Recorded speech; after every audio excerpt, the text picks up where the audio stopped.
Diamond ring wearing, kiss stealing, wheeling dealing, limousine riding, jet flying, son of a gun, and I'm having a hard time holding these alligators. You're talking to the Rolex wearing, diamond ring wearing, kiss stealing, wheeling dealing, limo jet flying. We Rick Flairin' on it, flaring on it. We Rick Flairin' on it. You talking to the Rolex wearing, diamond ring wearing, kiss stealing, wheeling dealing, limo jet flying. We Rick Flairin' on it, flaring on it. Jack, we Rick Flairin' on it, flaring on it. It's apparent these girls staring. I'm Rick Flairin', gold across my chest. I'm fresh to death. I'm Paul Bearing, not at all scary. When I open like Betty Wops and find to these Urkels that's going in like a carry shot. Woo! I'm going in like a Mary Pop off that Mary Crop at the top flow at the Marriott. So questioning me is like questioning you. See, we the best dressed, so come and get blessed with the crew. Not one but two, different ways to slaughter your crew. Committed tat across the chest, I guess she blessed with the truth. People want to see them checks, representation of proof. Living through my elders trying to resonate to the youth. But ain't nothing to get my flash on. Longevity is heavily embedded in my melanin. Layman terms, I last long. My ground repetitive, I'm smoother than real silk. Lyrical cash cow who can't cry over spilled milk. We in here. You're talking to the Rolex wearing, diamond ring wearing, kiss stealing, wheeling dealing, limo jet flying. We Rick Flairin' on it, flaring on it. We Rick Flairin' on it, flaring on it. To the Rolex wearing, diamond ring wearing, kiss stealing, wheeling dealing, limo jet flying. We Rick Flairin' on it, flaring on it. We Rick Flairin' on it, flaring on it. This ain't no normal situation, this preparation with greatness. Industry full of fakeness, it's really up for the taking. See, life is what happened to you, more so how you take it. Don't get stripped of your knowledge and mentally leave you naked. I like to live otherwise. I'm sorry that I'm fresh to death. I put the polo and apologize. See, black son, we ain't nothing like the mother guys. Quit to socialize, we organize, then we mobilize. Off the deep end like a scuba diver. And no confusion, just keep it pushing like Uber drivers. Woo! Business fresh just like a supervisor in a Gucci visor. Can't find a smoother rhymer.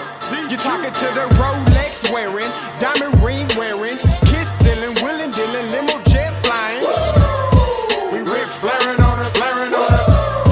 We Rick Flairin' on it. You talking to the Rolex wearing, diamond ring wearing, kiss stealing, wheeling dealing, limo jet flying. We Rick Flairin' on it, flaring on it. We Rick Flairin' on it, flaring on it. Yeah, DQ baby. Shout out that boy Nigga for that fire track. Hey, Black Sun, sun up. What's up, Vinny Vegas? What in Vegas? Yeah. Shout out Pharaoh's Kids, D-Phase, yeah, Bubba C, yeah, Rick Flairin' on them, Rick Flairin' on them, Rick Flairin' on them, Rick Flairin' son up, baby.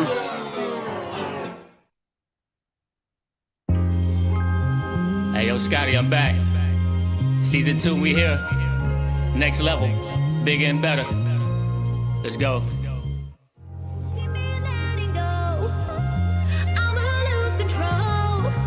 I'm not afraid to fall. Watch me drink it in and feel it all. 8 p.m. Monday night. So you know, it's time to tune in to the AfterGlow show. Shout out to Kobe and the fam, you rattlers, the football historian, the audience is pouring in at this time like Jackson State, playing Grambling. Both hosts like quarterbacks, but ain't scrambling. The Alcorn state of mind that I'm in got me blending in, but standing out like Tiger Skin. Shout out to TSU and all the recruits, turning down big schools for HBCUs. They changed up the scheme, so we changing the scenes. Money for our likeness is nice, but this means we gotta give it all that we got in this game. Black college grad myself, I went to pain. Pick, run, hit, or throw, that's your option. Discussing the coaches, wins, and the losses on the AfterGlow. See me letting go. Scotty, you went crazy. I'ma lose control. Every Monday night at 8, super crazy. Featuring Kofi and your boy Scotty. You know what time it is? Let's. You heard me. Let's. season 2. Go. Enjoy. You are the only participant in the conference. What is going on, everybody? It's your boy Scotty. Listen, you know what it is. It's Monday night. You know what I'm saying? We ain't talking Monday Night Raw. We ain't talking Monday Night Football. We talking the AfterGlow show, baby. All right, listen, you know I can't be nothing without my co-host. Go be boy. What up, what? What up, what? What up, what? All Let's go. participants are muted. Man, it's real happy when your team got a bye so they couldn't take a L. Real as well. Hey, we good. We good on the highest of 7 hills. We good. Boy, y'all was kick back drinking mojitos. Like, man, good thing that wasn't us this week.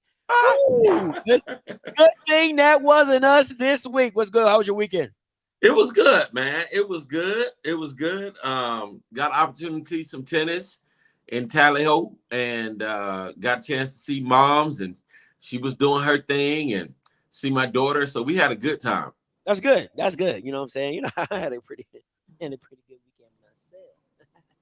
Oh yeah. Oh yeah. Yeah. Let me tell you how. Do tell. Cause the Cowboys won, baby. Listen, I had no faith. I say none. I had no. Listen, I barely watched the game until like the second quarter, because I knew once I saw the score was like 14-0. I said I got to tune in. What is we doing? But you know, as Cowboys fans, they listen, man. If being a Cowboys fan is like being on the operating table and they just trying to, they just want to be playing with your heart, man. No anesthesia at all. Oh, just playing with your heart, playing with your mind. Sir. Man, listen, being a Cowboys fan, like you gotta have a therapist on site. You know what I'm saying? Like, you gotta have them on call. Dallas ain't got nothing on the Dolphin fans. I'm trying to tell you now, because we've been suffering forever. Shout out to man. Listen, I'm not a Tua fan. I think it's more Tyreek than Tua than Tyreek. But man, that was such a huge pickup for you guys. Look, bro, looking good, man. Y'all look. It was straight up good, because you know I am a Tua guy, and even though I know that Tyreek had. Obviously, Tyreek and Waddle, it helps to have good, solid people around you. Absolutely. You know, I mean, that's the whole purpose of having the team. But them boys yesterday had me like, Miami has the Dolphins, the greatest football team. We take the ball from goal to goal like no one's ever seen. We're in the air, we're on the ground, we're always in control. And when you say Miami, you're talking Super Bowl, because we're the Miami Dolphins. Miami Dolphins, Miami Dolphins #1. We're the Miami Dolphins, Miami Dolphins, Miami Dolphins #1. Yes, sir. We was in there, boy. We was in there. I didn't even know y'all had a song. What? Boy, that's Miami, boy. We always got something. Wow. Wow. That's why y'all never be losing. Like no. Hey, that's been there since '72. So you know, y'all been losing when the team was undefeated, and when we suck, when we do good, you know, we had to bring it out. So at least we ain't the Falcons. So I'll take it like that. Hey man, listen, being a Falcons fan, listen. We ain't the darn Falcons though. Listen, the Falcons fan, I don't even know if the Falcons know how to do anything like to just. Like, you can't never walk into a Falcons game and say, yeah, we got this one. Oh, yeah, we got it.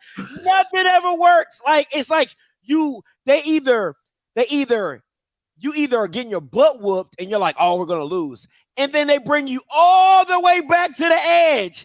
And then, I'm like. And in my opinion, their uniforms are some of the sweetest in the NFL. And they just be losing. Like, ice colors. They find ways to lose, bro. Like that black and red they got the gradient on there. They got the hip hop ATL on there. They make you like, boy, they boys find the buck, boy. Dang, man. And we're gonna move on. But listen, I just want to say, Jalen Ramsey is worth every penny. You hear me? Oh, hands down. That play he made at the goal line where he took the ball from the receiver from the back, no homo. That was dope. Like, that was crazy.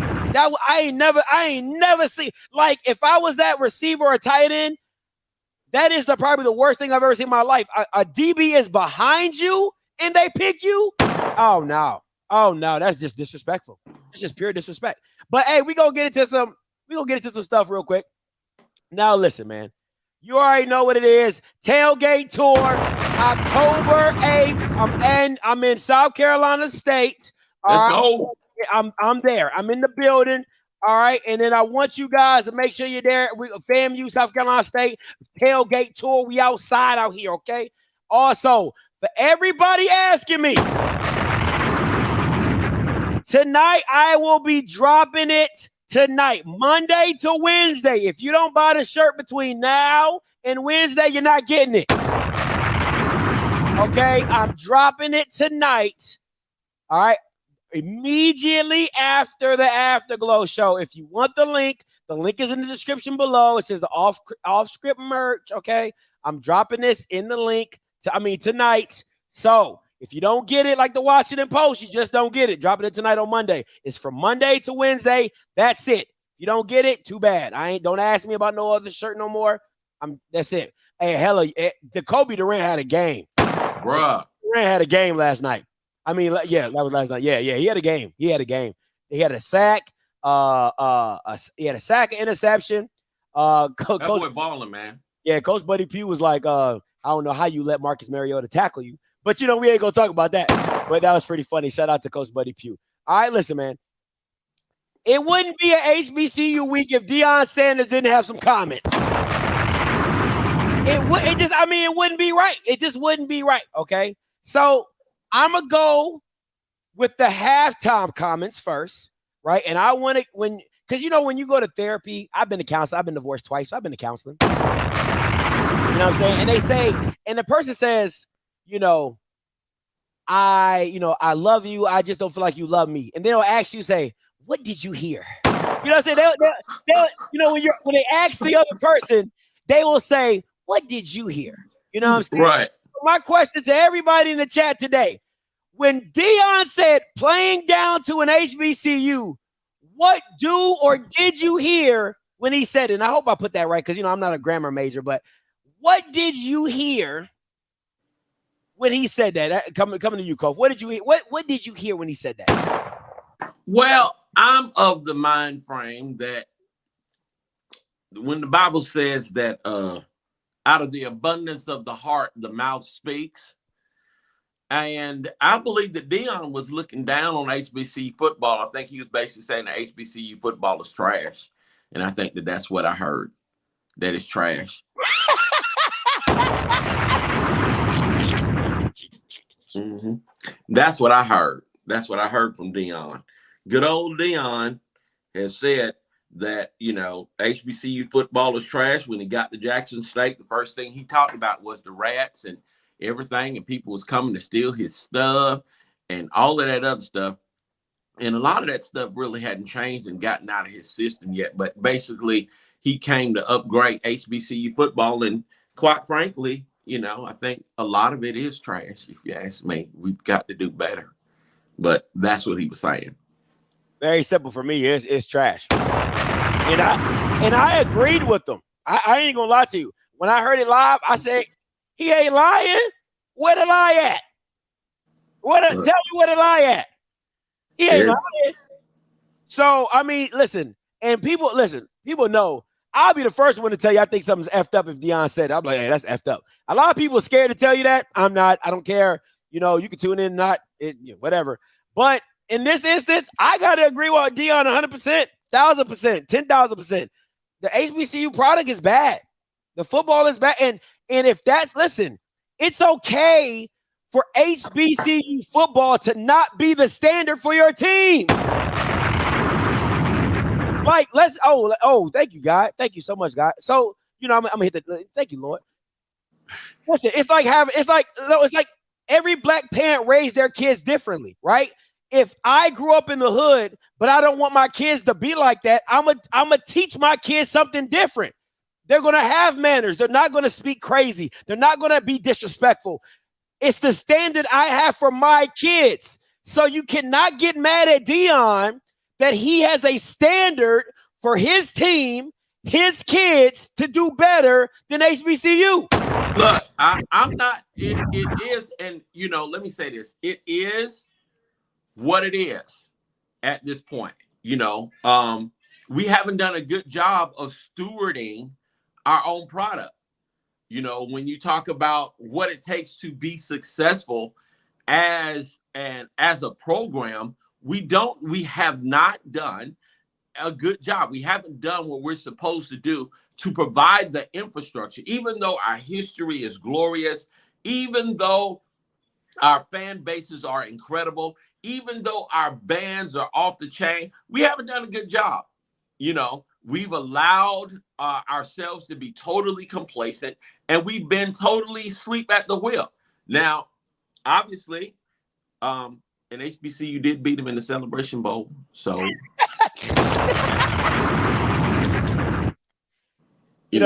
that's last year. That that was last year. They said that was last year. So right.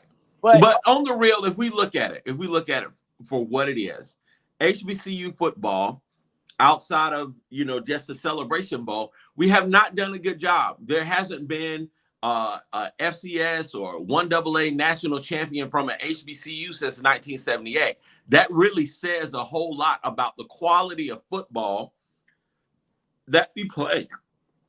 Excuse me. You have Georgia Southern that literally started their program in 1981, restarted their program in 1981. 1984, they played FAMU and beat them. It's like, how do you let a school that didn't even have a program for years come up and beat you?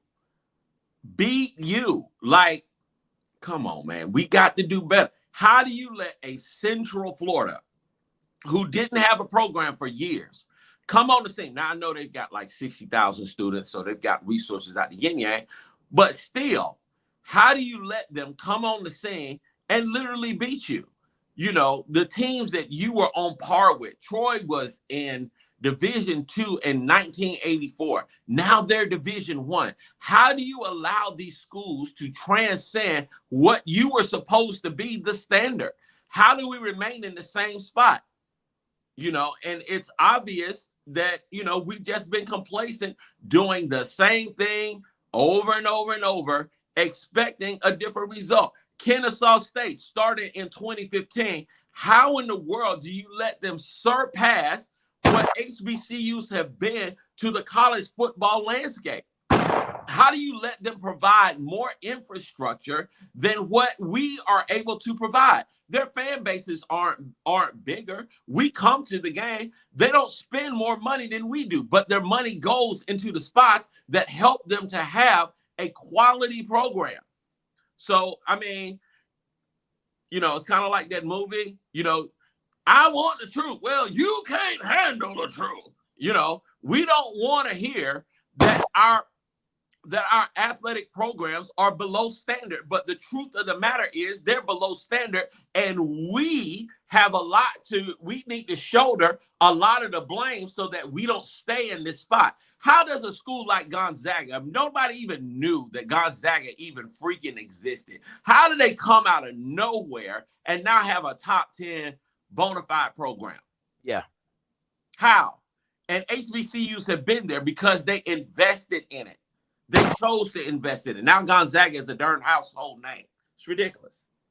It is. And listen, Deion Sanders' comments didn't stop there. It wouldn't be Deion if it wasn't more.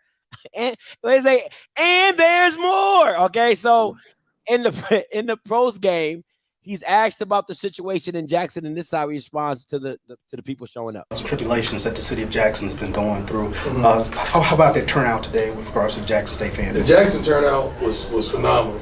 The Grambling turnout was pathetic. We always talking about we down for y'all and we good for the culture. Where they at? And then when we get up by 2 touchdowns, they running for the cars. That's what I mean by this traditional mess. I get sick of that. Tradition. What tradition? The team get up on you, you leave. When we got up on Miami, I'm sorry, when we got up on FAM, the band dipped. Right? Now half the fans left. It's not tradition. That's front runners. That's what's got to change. Okay.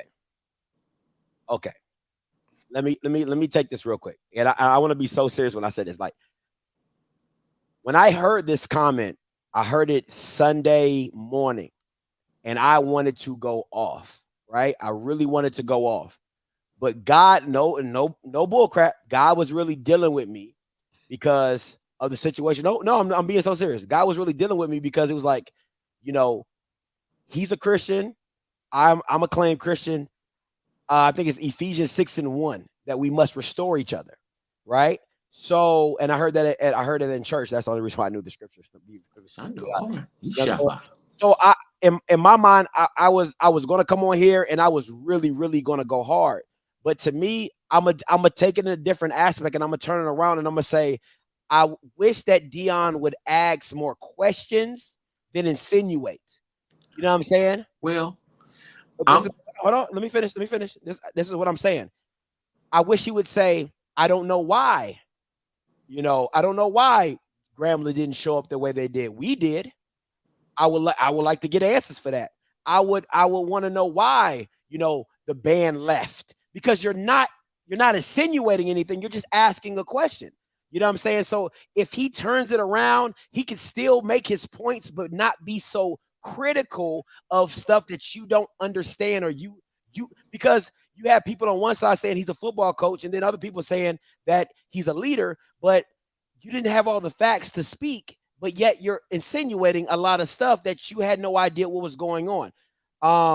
So for me, I won't go hard on Deion today, because at the end of the day, I'll say that, as we're both Christians and we're followers of Christ, that I'll do it in a Christian way. And I'll say in Ephesians 6:1, I will restore him instead of criticizing him. And I'll say, I would hope the next time that he gets in front of an audience, I hope the next time he gets in front of a stage and speaks on somebody else, he will ask instead of insinuating. But go ahead.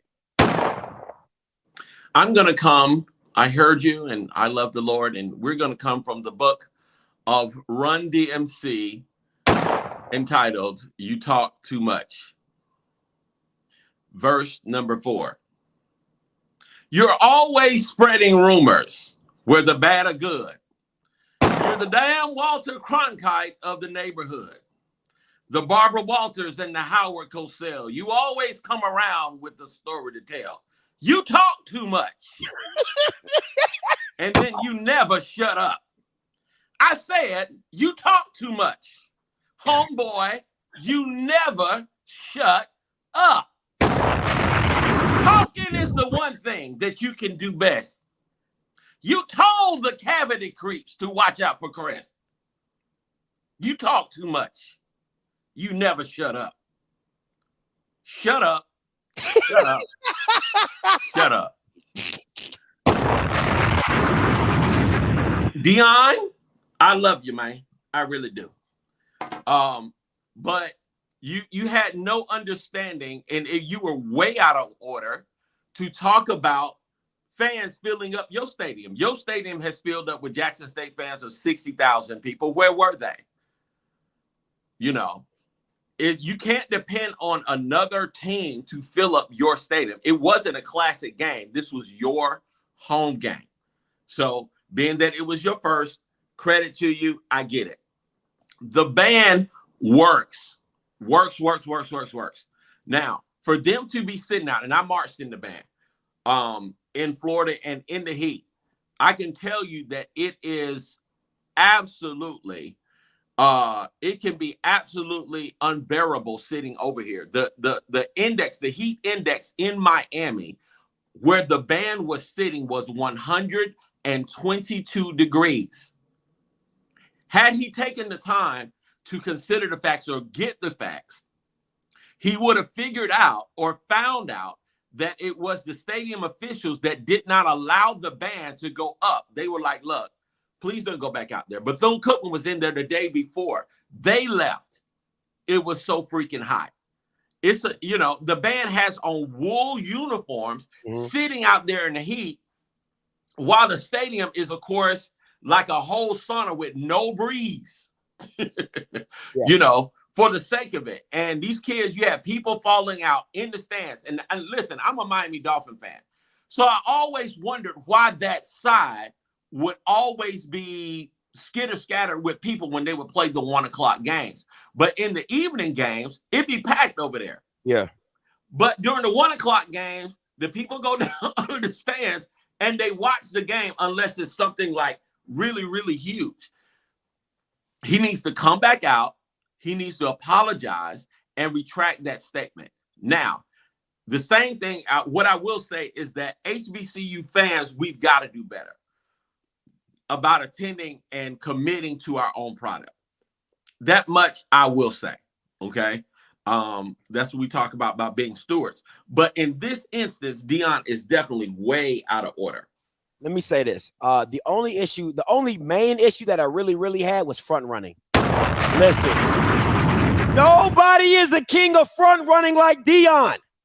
Deion is the king of front running, and that needs to be a consensus above all, right? So I went spiritual on the part that I thought I need to go spiritual about. Front running, you have the nerve to call somebody a front runner. I was at the Celebration Bowl. And y'all fans left. They did not believe. I was there. My eyes. Nobody, no hearsay, no, oh, he said, she said. I was there. Them Bama's dipped.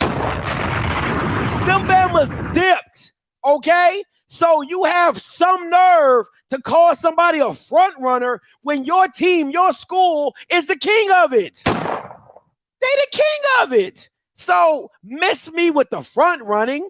That was ridiculous. I mean, just an asinine statement beyond belief. But other than that, like I said, everything else I said. But that statement right there, oh man, everybody leaves. Cowboys is getting whooped. I'm dipping. I'm beating traffic. Do you hear me? Like, stop playing. Yeah. And the reason, I just want him to be educated. You make an educated statement. You speak truth. I'm with you. I don't care if it is about my team or my people. But when you out of order and just wrong and just speaking off of emotion, you need to retract that. Acknowledge the fact that you didn't have all of the facts and you were wrong. Acknowledge the fact that you spoke too soon, you spoke too much, and you misspoke. I think and this is the thing. I think somebody that is genuinely wanting to do the right thing will apologize, like you said, and retract that statement. And people can go back. Like I said, when I first got on here, I came hard at Deion. I got the facts. I apologize. I didn't have no reason to.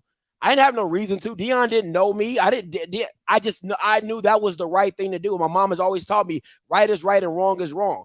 But Deion can't be a champion of justice, a champion of righteousness, or a champion of change. And when you've done something wrong, or if you wrong somebody and you can't come out and apologize, that is can't get with that. And you're talking about kids. Grambling's uniforms, their colors are black, gold, and red. These kids were out there, and the heat index at the stadium at the time was very close to 100 degrees with black uniforms that absorbed the freaking heat. It was unbearable. It was hot.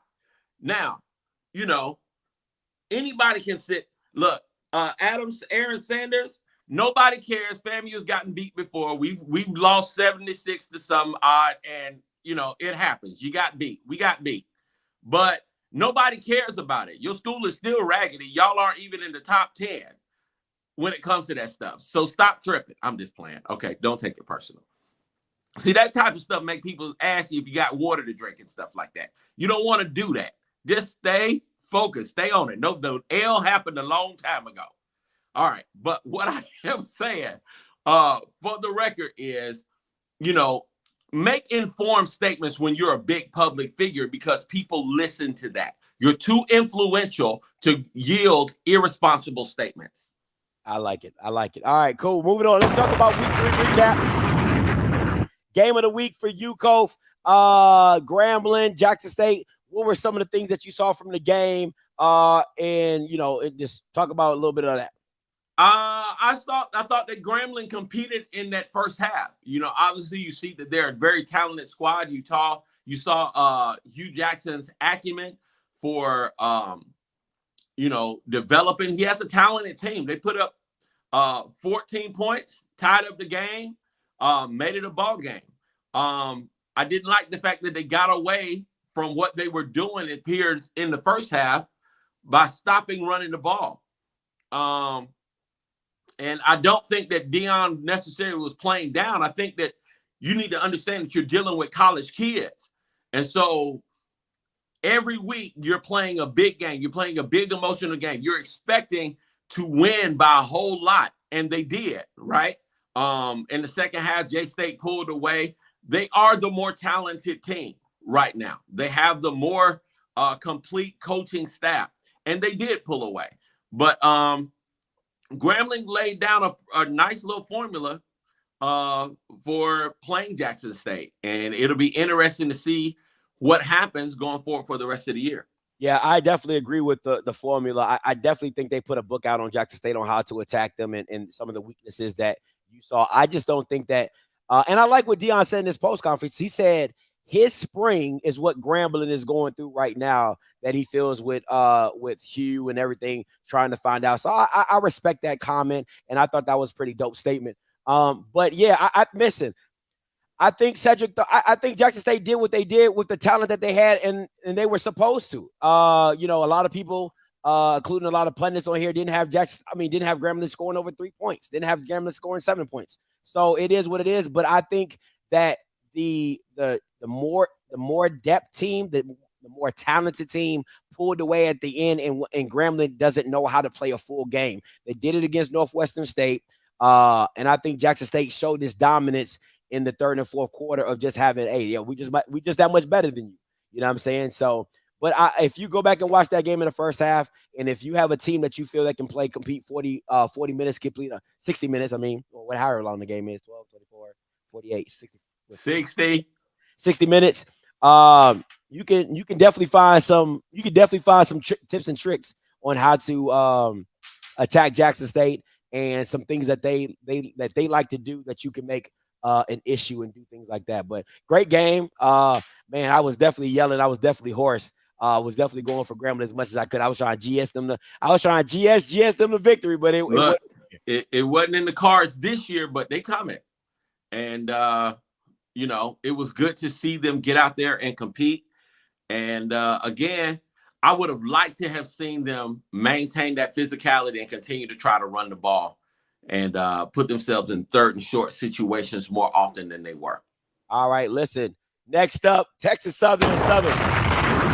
But before you go, there's a video message that that somebody has that I think that the fans of Southern might need to see. So if you haven't seen this yet, Southern fans, you're in for a treat. You're in for a treat.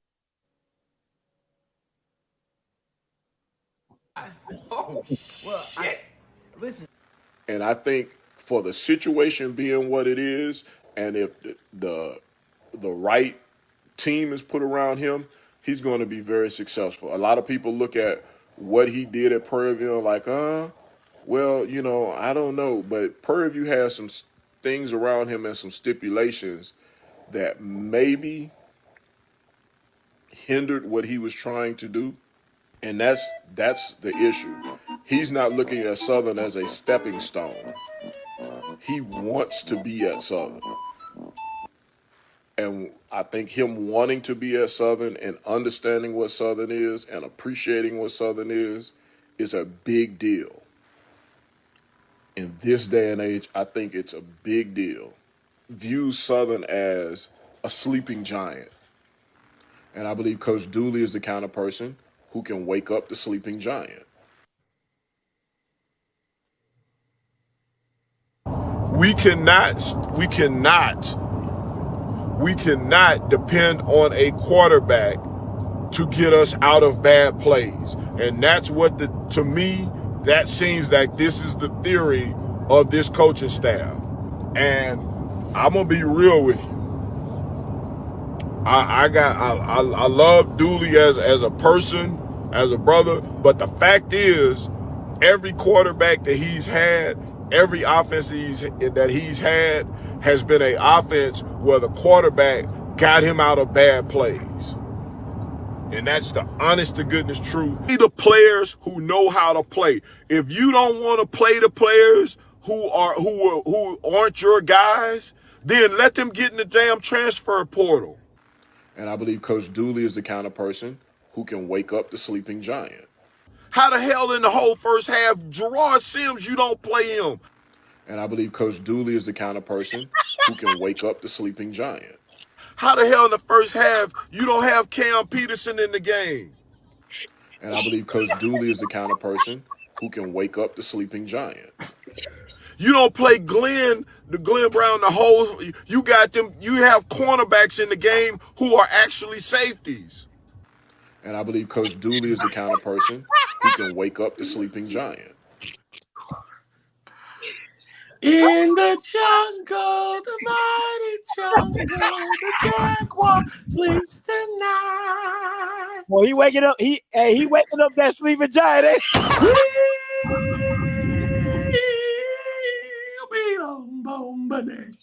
He's waking up that sleeping giant, ain't he, boy? Oh my God, bro. Oh boy, that thing awake. Hey, 24-0. That thing is awake. Now, obviously, Texas Southern won the game. I totally did not see this one coming. I didn't see this one coming at all. To get shut out by Texas Southern. I'm talking about shut out. They didn't score. SCO. They didn't score. Texas Southern.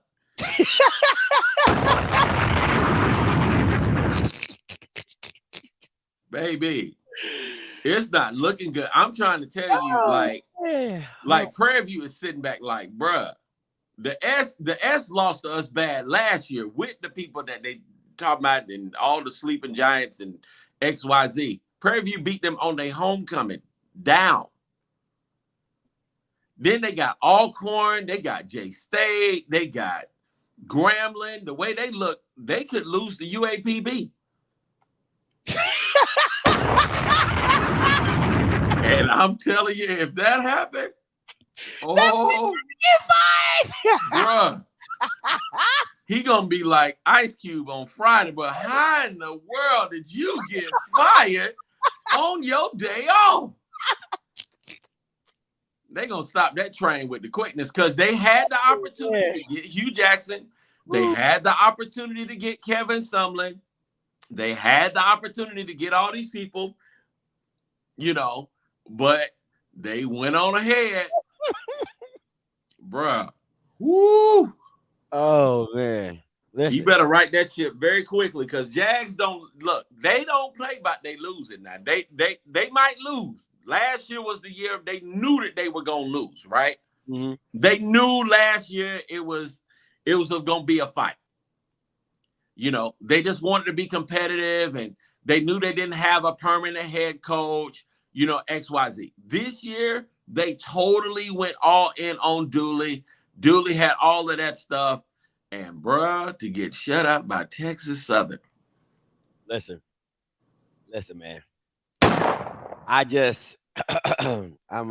Hey, listen. You gotta go get them. That's all you gotta do. You gotta find them. You find them. You can happily do that. You can cut it up. It don't bother me none. All you doing is promoting me, okay? But anyway, this is my thing. Because first of all, what you're gonna do is you're gonna put some respect on Andrew Buddy.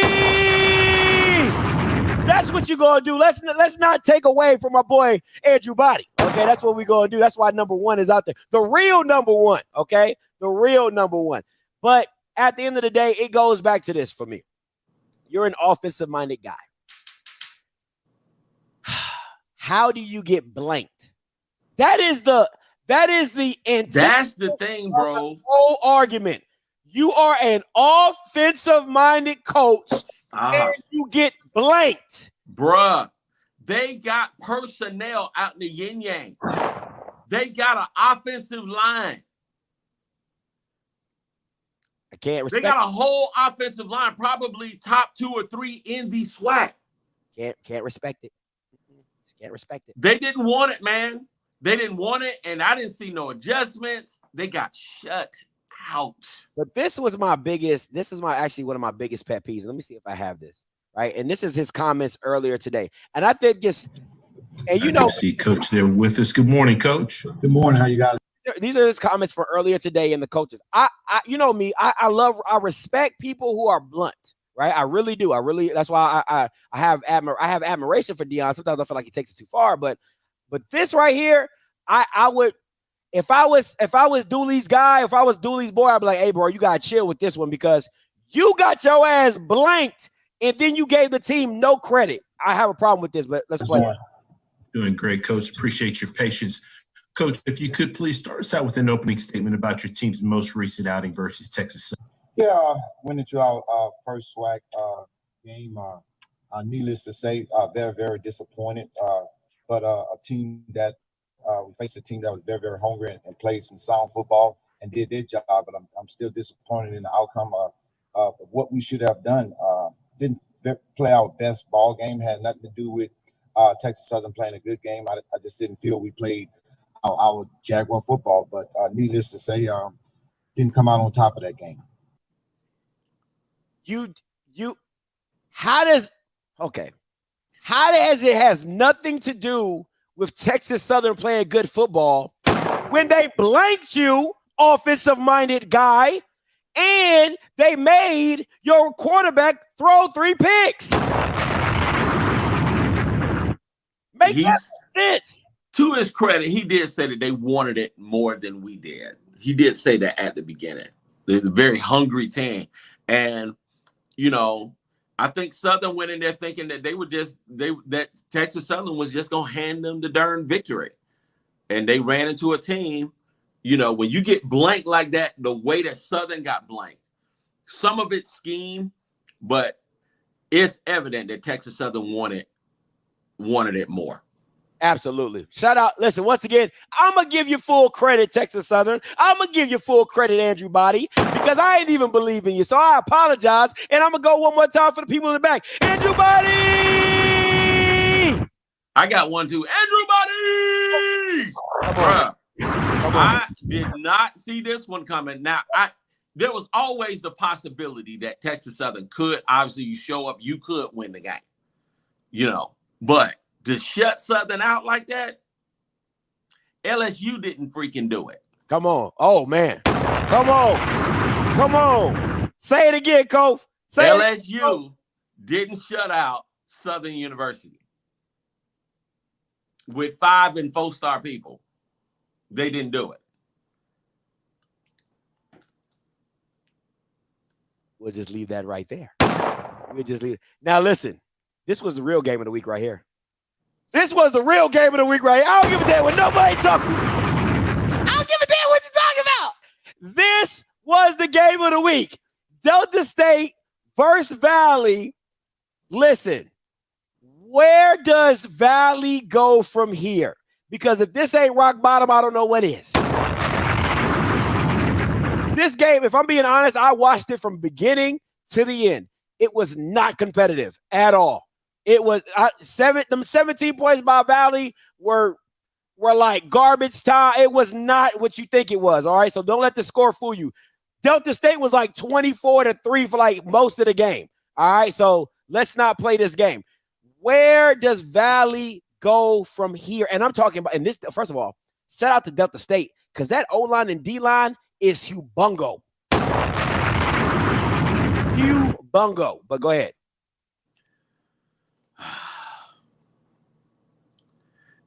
I don't know, bro. I mean, I don't know. Because, you know, now the one thing that I can credit, you know, Dancy teams with is playing hard. And they're going to bring a measure of intensity every week. That's what they do. But I looked at their budget, and there's a lot that goes into a football program. There's more that goes into a football program than the transfer portal.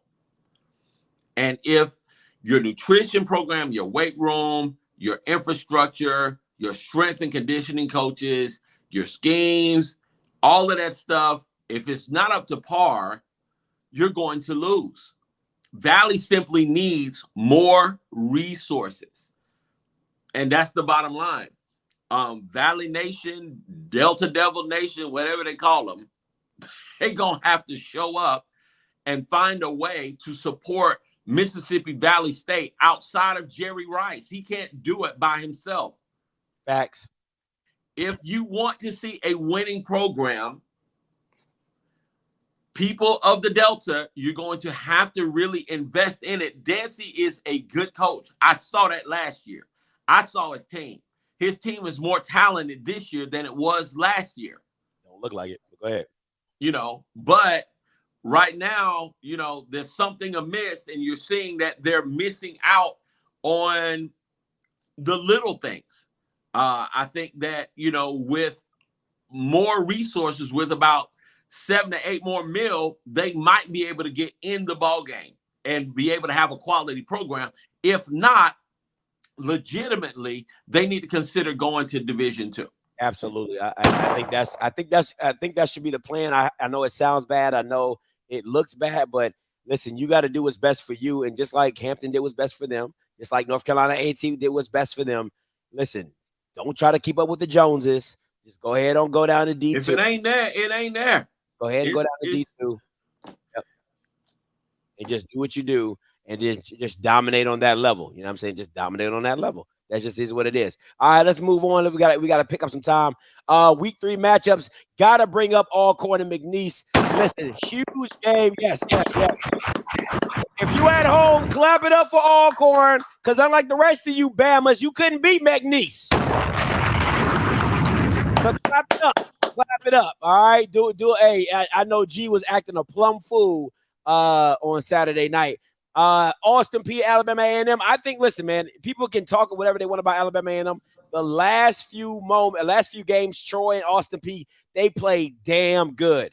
They offensively, listen, they are lost in a paper bag and is in the sewer, because it boggles my mind how you have 3 quarterbacks on staff, Maynard, DT, and and can't nothing go right offensively. Can't nothing go right offensively. I mean, one quarterback's throwing 2 picks and a fumble. Other quarterback throws 1 pick. One guy stays in longer than the other guy. One guy finds a other way. It's just a whole bunch of mess. All right. But defense is looking pretty good. They're holding their own. Go ahead, Kof. This is what Deion is talking about when he says HBCU football. Alabama A&M is too talented for them to be this inept. But I would not sleep on them.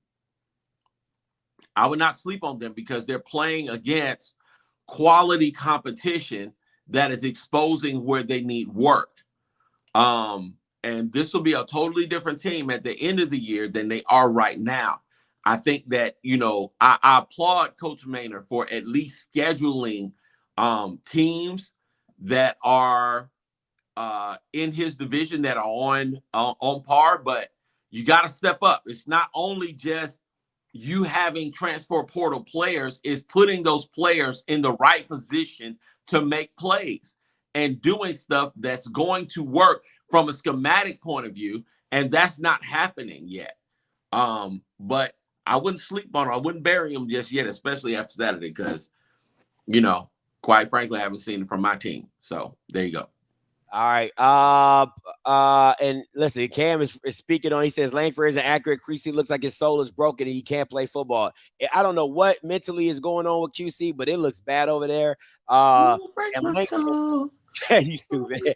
And Langford, he still ain't the answer. Okay, UIW PV, listen, you got to give PV tons of credit. UIW has been on an offensive scoring spree. Just lets me know how serious PV's defense is, and going forward, if they can be able to put points up, they are going to be a tough out. All right, other matchups. Listen, the MEAC is damn well doing it. They putting on for all HBCUs. All right, Alcorn and the MEAC is holding down HBCUs for out-of-conference games. They beat UNH 45-27. Davius Richards is, probably, if not one of the best quarterbacks in HBCU football.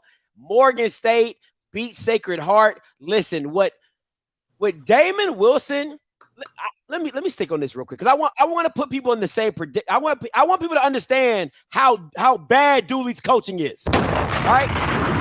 Damon Wilson took over a Morgan State team, right, and was not able to bring in most of his guys because he got the job late. Right? He's only brought in a few guys, but a lot of his guys are not in, and it's been uber competitive. Played hard against Georgia Southern. Played damn good against Towson. Beat Sacred Heart. But you got a guy like Dooley who brings in a whole heap of transfers and gets blanked by Texas Southern. Coaching matters. Coaching matters. Go ahead, Coach. Look, I'm just sick and tired of people that just, they get in these back committee rooms, bro, and they just hound out their people because they got relationships with them. It's like, come on, man. We got it, bro. I mean, Dooley, you my dog. You be dressing up something, but bro, how did you get fired on your day off? I keep hearing that down in my spirit. You can't keep this up, bro. You better get it together. They're gonna take your hat, your coat, and leave. But kudos to the MEAC. Kudos. We know that Damon Wilson can coach. Absolutely. They're gonna be challenging. They're gonna be a dominant program in the MEAC very soon. Can I say this, Cole? Because they ain't gonna like this. Go ahead. What Morgan State and Damon Wilson was looking to do is what Southern was looking to do with Dooley. Damon Wilson, a Maryland guy, built another program, came in, and has continued to have success. You bring back the prodigal son from the old days, you bring him into Southern, and he's not looking damn near nowhere near what Damon Wilson is doing, and is playing better competition. So if it wasn't a celebrity hire, it was a coaching hire. You said, hey, we're gonna go with the coaching. We want to keep our guy. You do that, and look at the success Morgan State is having with Damon Wilson. Give them 2 or 3 years. Morgan State is going to be a freaking problem. And I'm going to be up in Maryland rapping, okay? I'm going to be in Maryland rapping. The Bears is here, and they have the type of administration that's literally all in. So when you have that, you're going to have success. And, from what I'm hearing, this is Buddy Pugh's last year. So it's going to be real interesting to see what happens with South Carolina State going forward. He signed the extension. He did? Yeah, he's going to stay. Okay. Yeah. No need for me to put the Oklahoma State and UAPB. You already know they lost. Hampton and Norfolk State. Listen, I know SWAC fans are big Odom's fans, but I don't know what he is doing in Norfolk State, but it ain't working right now. Well, he's playing. He's understanding that he doesn't have his guys in there, so he's playing his freshmen. So he's not even necessarily, I want to say, trying this year. He is trying. Obviously, he's got a team. He's fielding a team. But I think he's looking forward to next year. Yeah, it's going to be a good one. All right, we're going to go to Buy, Sell, Hold.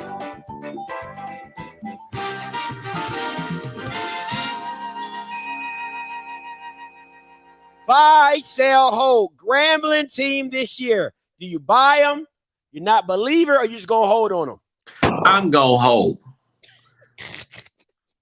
hold. Because, obviously they still gave up 66 points. I think that they're going to beat people. Lord knows they could beat FAMU at this point. But, again, Alcorn's looking pretty good. Prairie View's looking pretty good.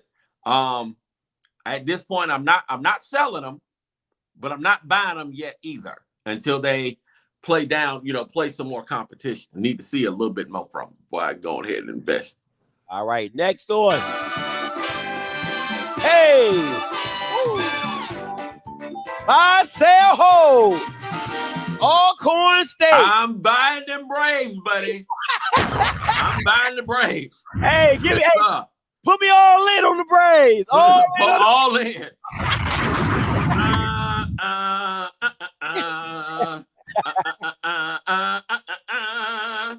Oh, man. I'm all in on the Braves. Bye. Man, listen, and the crazy thing about these Braves is they're probably like Blue said, they're probably three punts away from having 2 out of conference wins against some great competition. I mean, McNeese is not great, but they've been whooping the SWAC forever, so it's good enough. And then you literally should have won the Stephen F. Austin game. This team is to be feared. And listen, I apologize to McNair for everything I said, but he is not playing with these Bama's out here. All right. Next up on buy, sell, hold. Your good old FAMU Rattlers. Buy, sell, or hold. You got to know when to hold them. Know when to fold them. Know when to walk away. Know when to run. You better count. I'm holding though. I'm holding. They haven't. Lord knows it can't get well. He said, sell. It won't. I would like to think that it won't get any worse. This team is too talented for them to be playing the type of ball that I saw the first 3 games. I'm gonna hold. He said, sell them in Memphis. I'm gonna hold. Oh man, listen, man. I'm like baby boy. I'm at the back of the trunk selling dresses. I'm selling. I am selling FAMU. Listen, I was on the Willie Simmons can't win the big game. I'm just on the Willie Simmons. I don't listen. Just take. He know he done with this. He know he done with Fam. Fam know he done with him. He might be gone next year. Listen, I'm selling. I'm still on the bandwagon because I said I was gonna be on the bandwagon. But listen, I'm selling. Listen, I ain't got you ain't gonna see no FAMU merch nowhere in there because I'm selling it all. I'm selling it all. He still, if he wants a job, he still has to do good.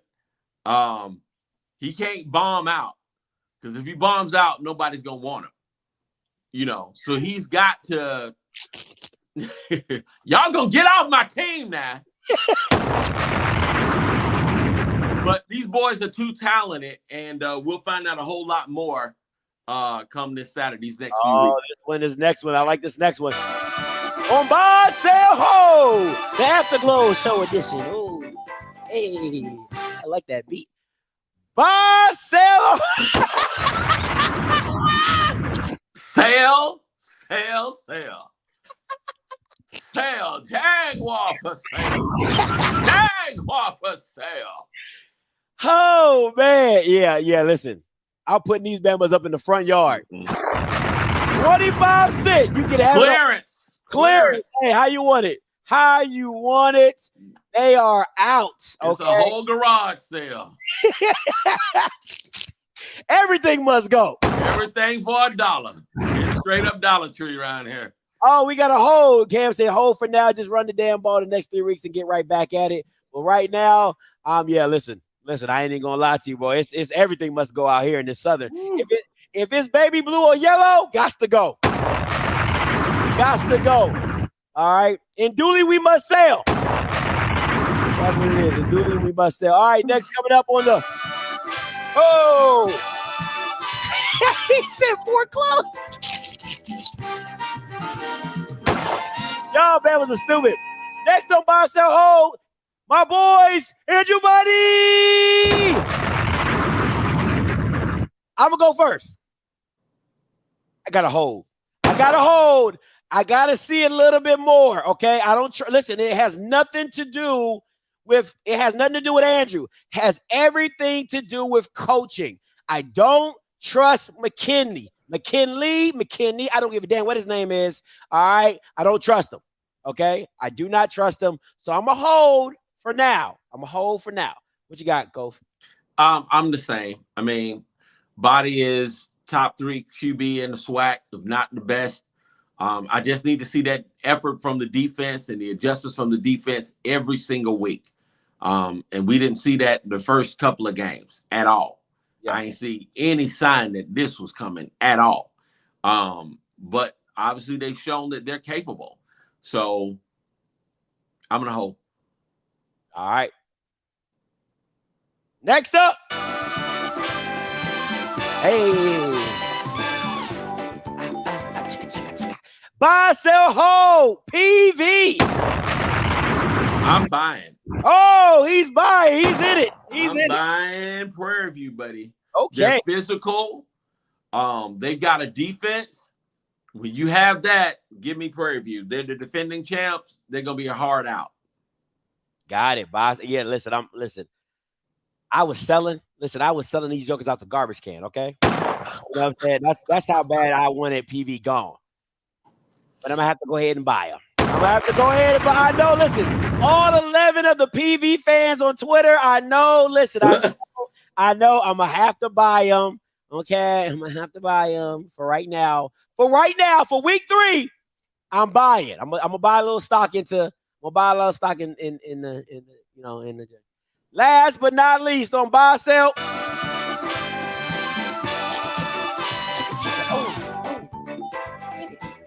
Get it. You at the crib right now. You should be jigging. All right. Buy, sell, hold on Jackson State. Aren't they already sold? I mean, aren't they already sold? Like, I just can't bring my heart to buy Jackson State. I'm a hold. I'm a hold. I agree with you on that one. I'm a hold for right now. I'm gonna just hold. I just gonna hold that one. I'm a hold. Yeah. Y'all can't afford water.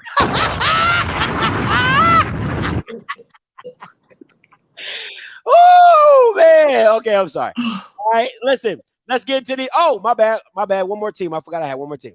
All right.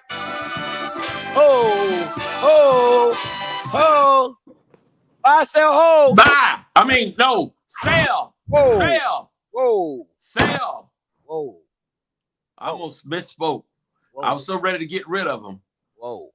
Yeah. I'm a sell. I'm a hold. And the reason I'm a hold is because I knew they were going to have offensive deficiencies. I knew that. I talked to people and I was like, I think their defense is going to be.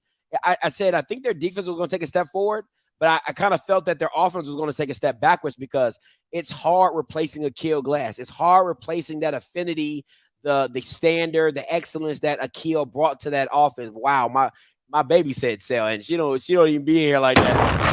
She said sell them Bama's. She said sell them. I'm gonna hold. Hopefully I would say that that Kano and DT get it together offensively, but as of right now, yeah, I'm a hold. I'm not gonna sell just yet. I think they can get it together. All right, I think they can get it together. Yeah, I was saying buy, but I'm selling. Oh man. All right, let's. I think that's the last one. All right, yeah. All right. Okay. All right, let's get to these week 4 games. Some big matchups coming in. Grambling, Bethune, Texas Southern, UTSA, Alcorn versus UAPB, as well as Valley, Jackson State. Merrimack versus Delaware State. I cannot pronounce. I keep forgetting that school. St. Francis, or whatever. Okay. Versus Norfolk State. Just run through some if you want to get some scores. You want to talk about. Let me do Grambling and Cookman. All right, because that's a low-key game of the week. Okay. Grambling's coming off of this high, having played Jackson State. They've seen that they could make some good plays against these guys, but they cannot sleep on the Cats who beat them last year.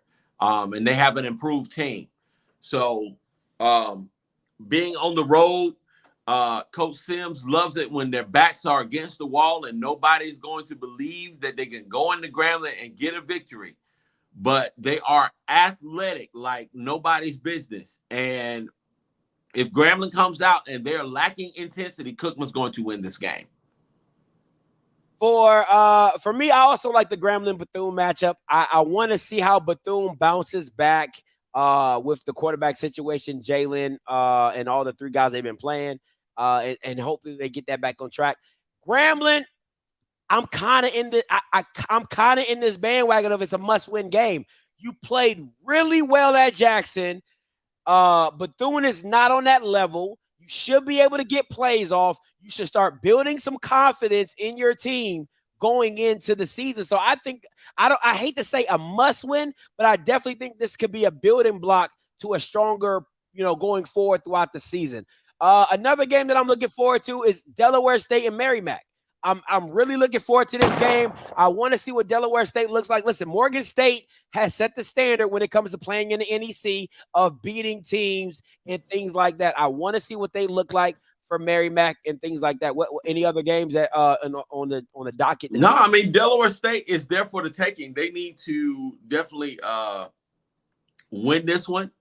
It's there for the taking, and this is a squad that is supposed to be on a championship level or championship trend this year. They were a trendy pick, but they lost the running back guy, but they're still pretty good. So I'd like to see them going ahead and bring that home.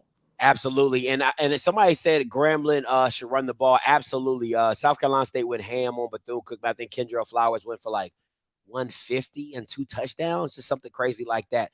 All right. So week 4 prom matchup. South Carolina State, A&T. Now, let me ask you, Kof, is this a barometer to the NCCU game? Are you basing how South Carolina State plays A&T?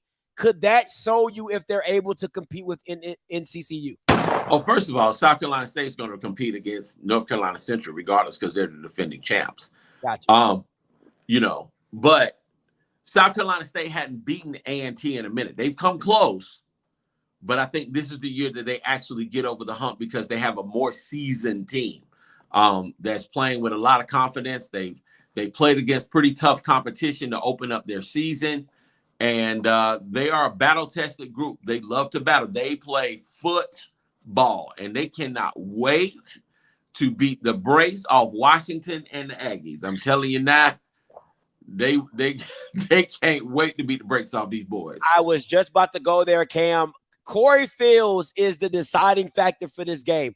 Davis Richards was a huge factor in that A&T game against North Carolina Central. The throws he made, the plays he made.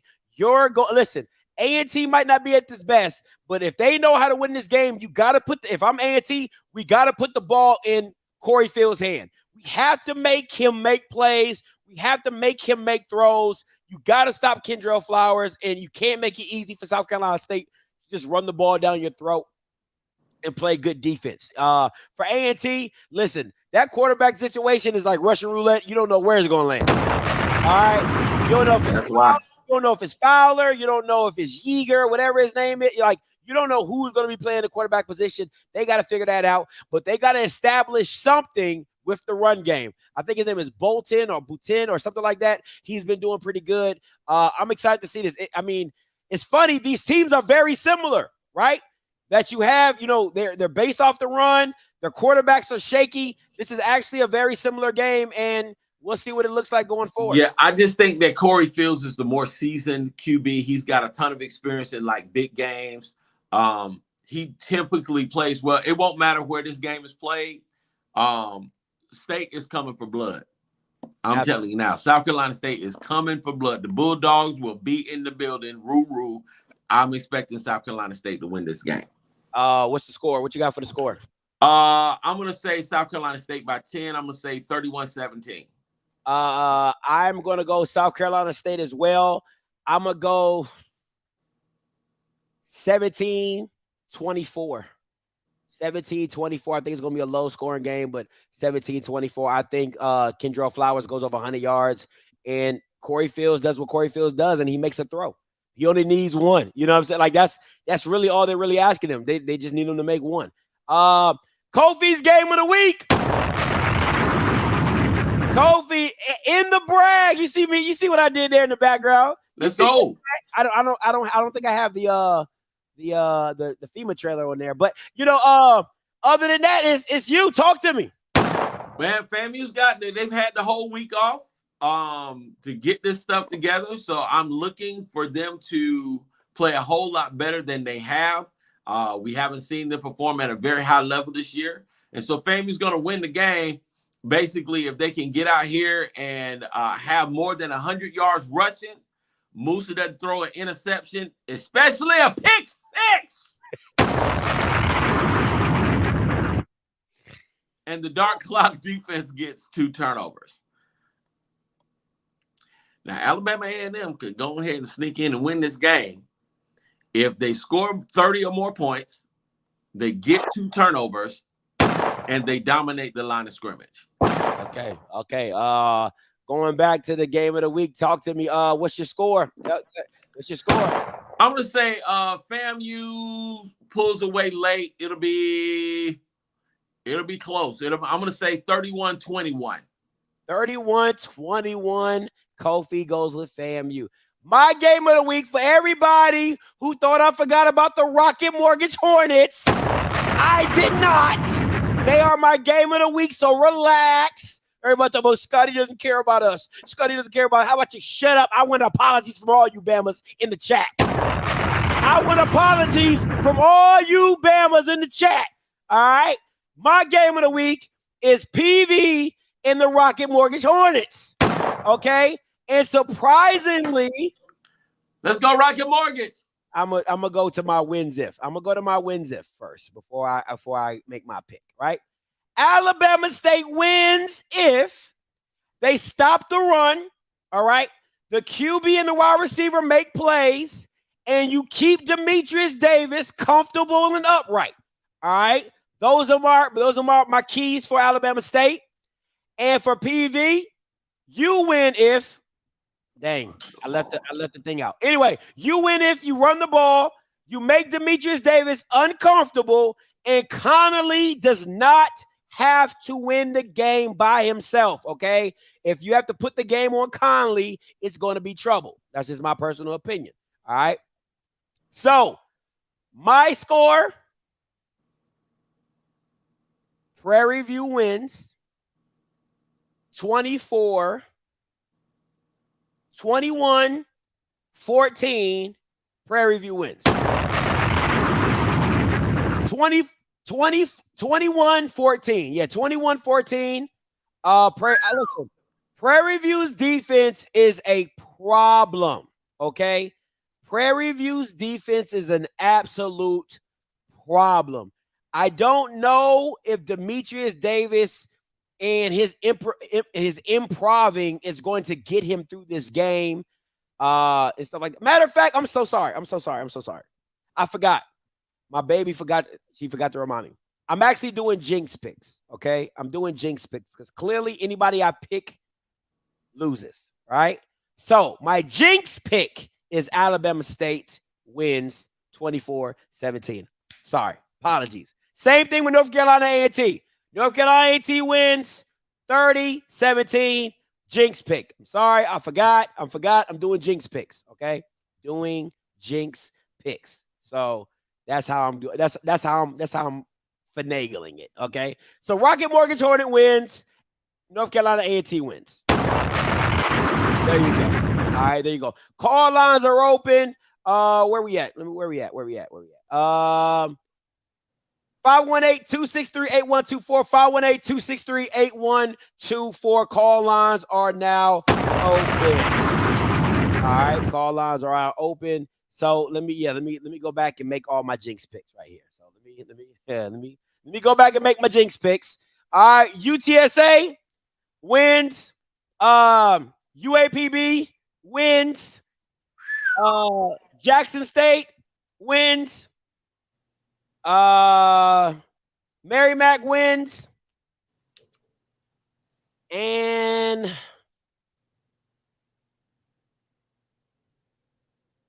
St. Francis wins. Yeah. So, yeah. That's what I'm going with. So I'm going to go with Bethune, UTSA, UAPB, Jackson, Merrimack, St. Francis. And I got Jackson State by like 60. I got Jackson State like 60-3. They might go 70 on them boys. For real. They might put 70 on them. I think he likes dancing. He's going to hold back on them dogs. That'll be respect. That's respect. I give that. That's respect. All right. A&T, 24-14. This I didn't do a jinx pick for this one.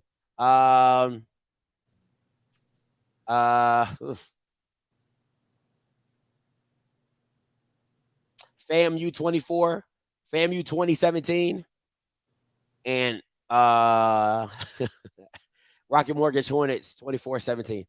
1027 coming to you. Hey, caller, you live. Hey, how you guys doing tonight? Doing good, man. How are you? What's your name? Where you calling from? My name is Jermaine. I'm calling from Fort Stewart, Georgia. All right, what's good? Hey, Valley hasn't had a winning season in the SWAC since 2012, and they haven't had a winning season overall since like 2006. When does the athletic director, whoever, give these guys some kind of help, something? It's getting sad, like, just seeing it, honestly. And I know there's history. I know there's pride. I know you don't want to make the move, but when do you make that call? Would the SWAC have to get involved with that? I'm just trying to understand the politics of the situation because I really don't. You guys have a great night, and I enjoyed the show. No problem. Thank you so much. Ultimately, this comes down to the AD does not override the president. And that's just the fact. Ultimately, the alumni are also really complacent when it comes to providing resources for Valley, because it's been this way, I want to say, since Jerry Rice left. They've been making this gradual, slow decline with no real investment or commitment towards their program. They're one of the poorest regions in the entire country. And Valley has produced some very fine people, but at what point do you say, this is really where we are? The budget that they have is conducive for Division II. It just is. And the call really needs to come. They need to have a serious conversation with their alumni base and everybody else. And quite frankly, that's really most of the SWAC, but Valley more so than anybody else at this time.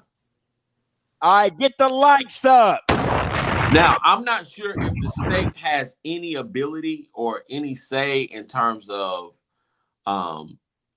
they won't even invest and give Jackson State a stadium.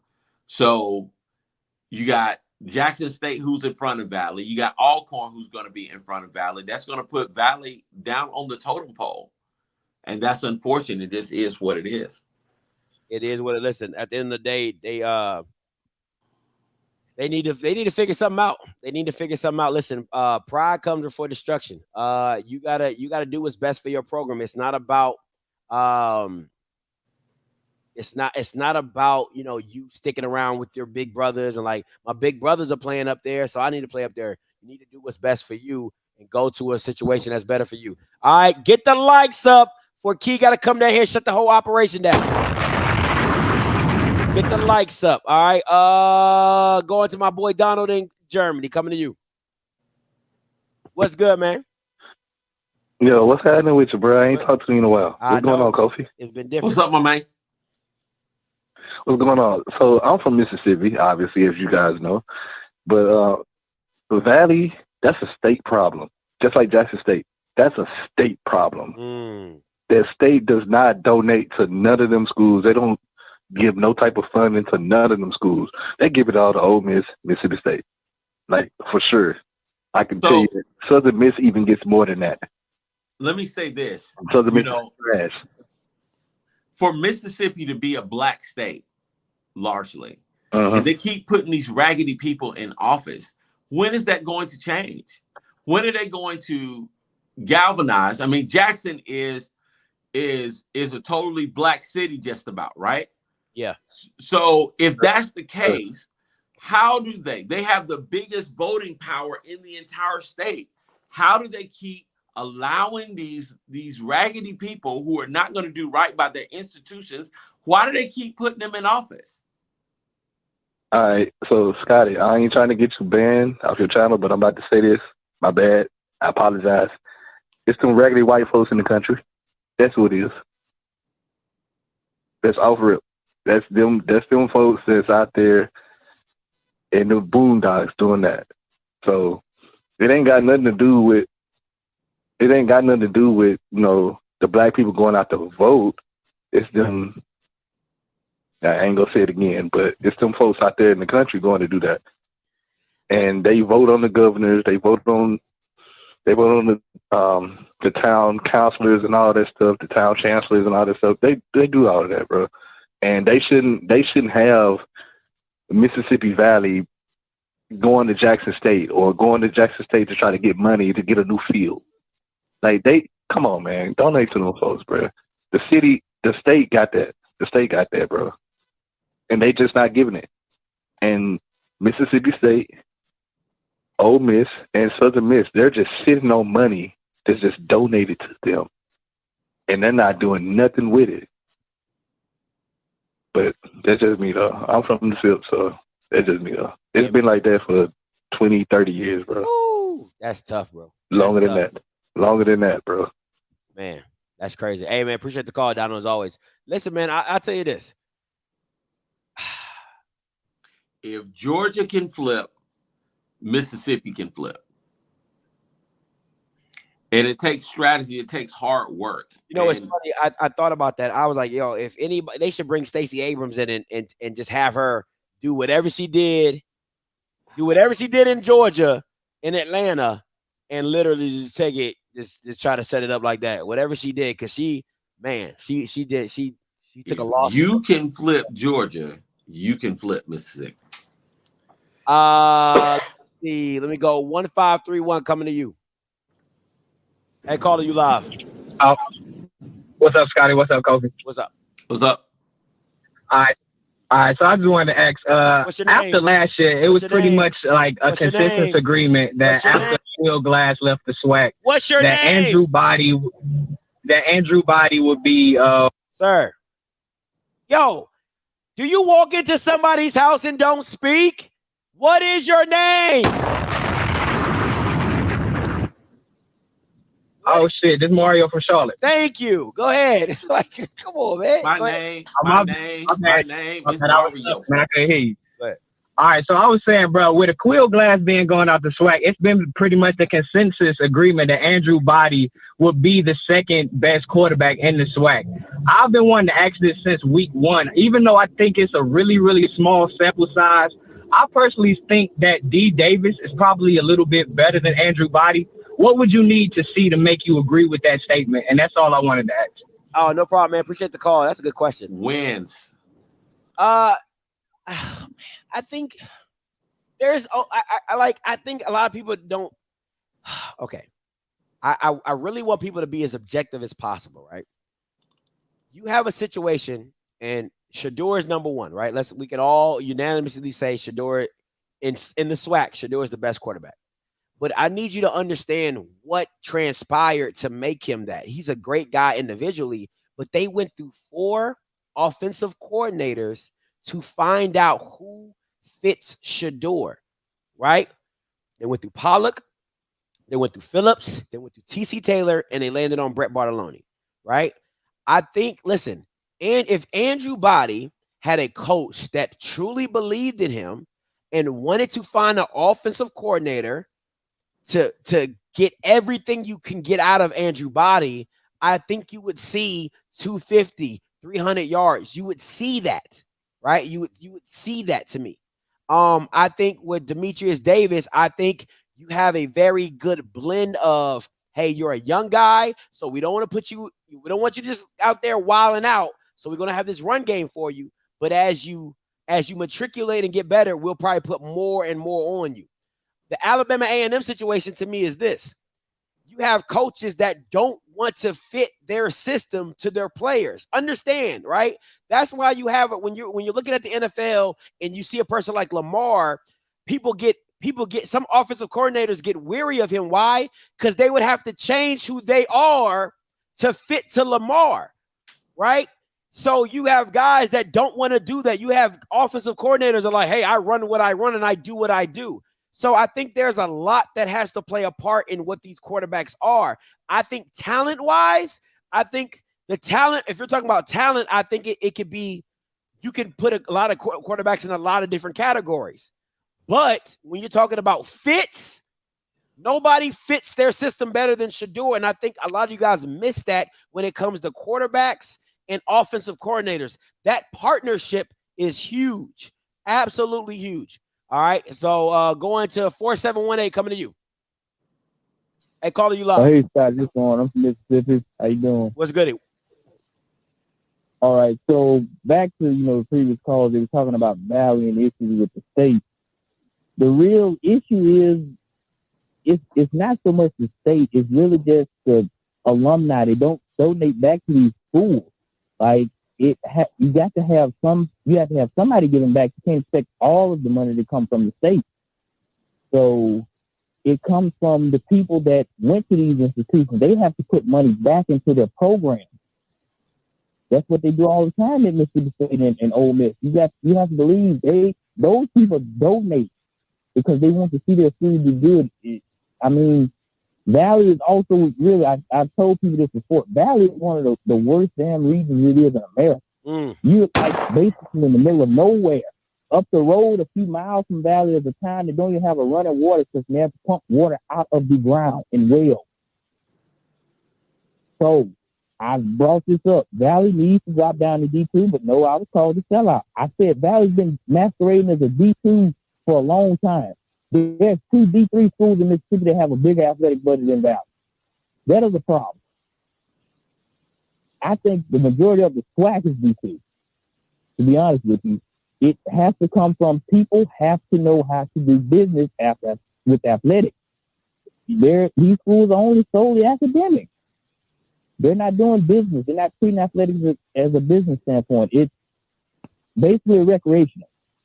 This is here for just to say we have it. I feel like, but they got to do better business. That's facts. I think moving forward, Valley needs to drop down to D2, D2 or D3, one of those. All right, man. Appreciate the call. I mean, I think we can come to a consensus on that they need to drop. Let me say this, because Midnight is really getting on my nerves, right? Because I hate when people don't hear. They hear what they want to hear. Okay, Midnight, let me explain something to you, okay? This is what I said. I said offensive coordinators are leery to partner with Lamar. I didn't say Lamar can't fit. I just said offensive coordinators are leery of Lamar. That means they feel he won't fit their system. Okay, Midnight, comprehension is very critical. Okay, understand what I said. I never said Lamar couldn't fit. I said offensive coordinators are leery, Midnight. All right, 1201. Stop playing with me. All right, 7250 coming to you. Hey, calling you live. Oh, yeah. My name is Mr. Howell, and I was thinking about Alabama State, and I think they have a strong team. It didn't reflect last week when they played a Power 5, but it was a good learning experience for them. Sometimes I think you can step out, too far and try things, but if you're going to try things, put in a good effort. And I think the effort would have been if they lost, lose with some pride and dignity. You don't have to lose just because, you're facing a challenge of a bigger team, but use what you got. The weapons they have is with the quarterback and the running backs they got. They got a trio running back. And I like the Howard kid. The Howard kid, he's very talented running back. He's never been really used like I think he should be used. He's a big running back. And I think if they use that, I think they could be a contender against JSU. There's no fear there. You got the same amount of kids on each team, same level of talent to a certain degree, but it's about the motivation behind the coaching staff. The coaching staff had to motivate and rally its troops in order to compete every week, and I think that's what will happen.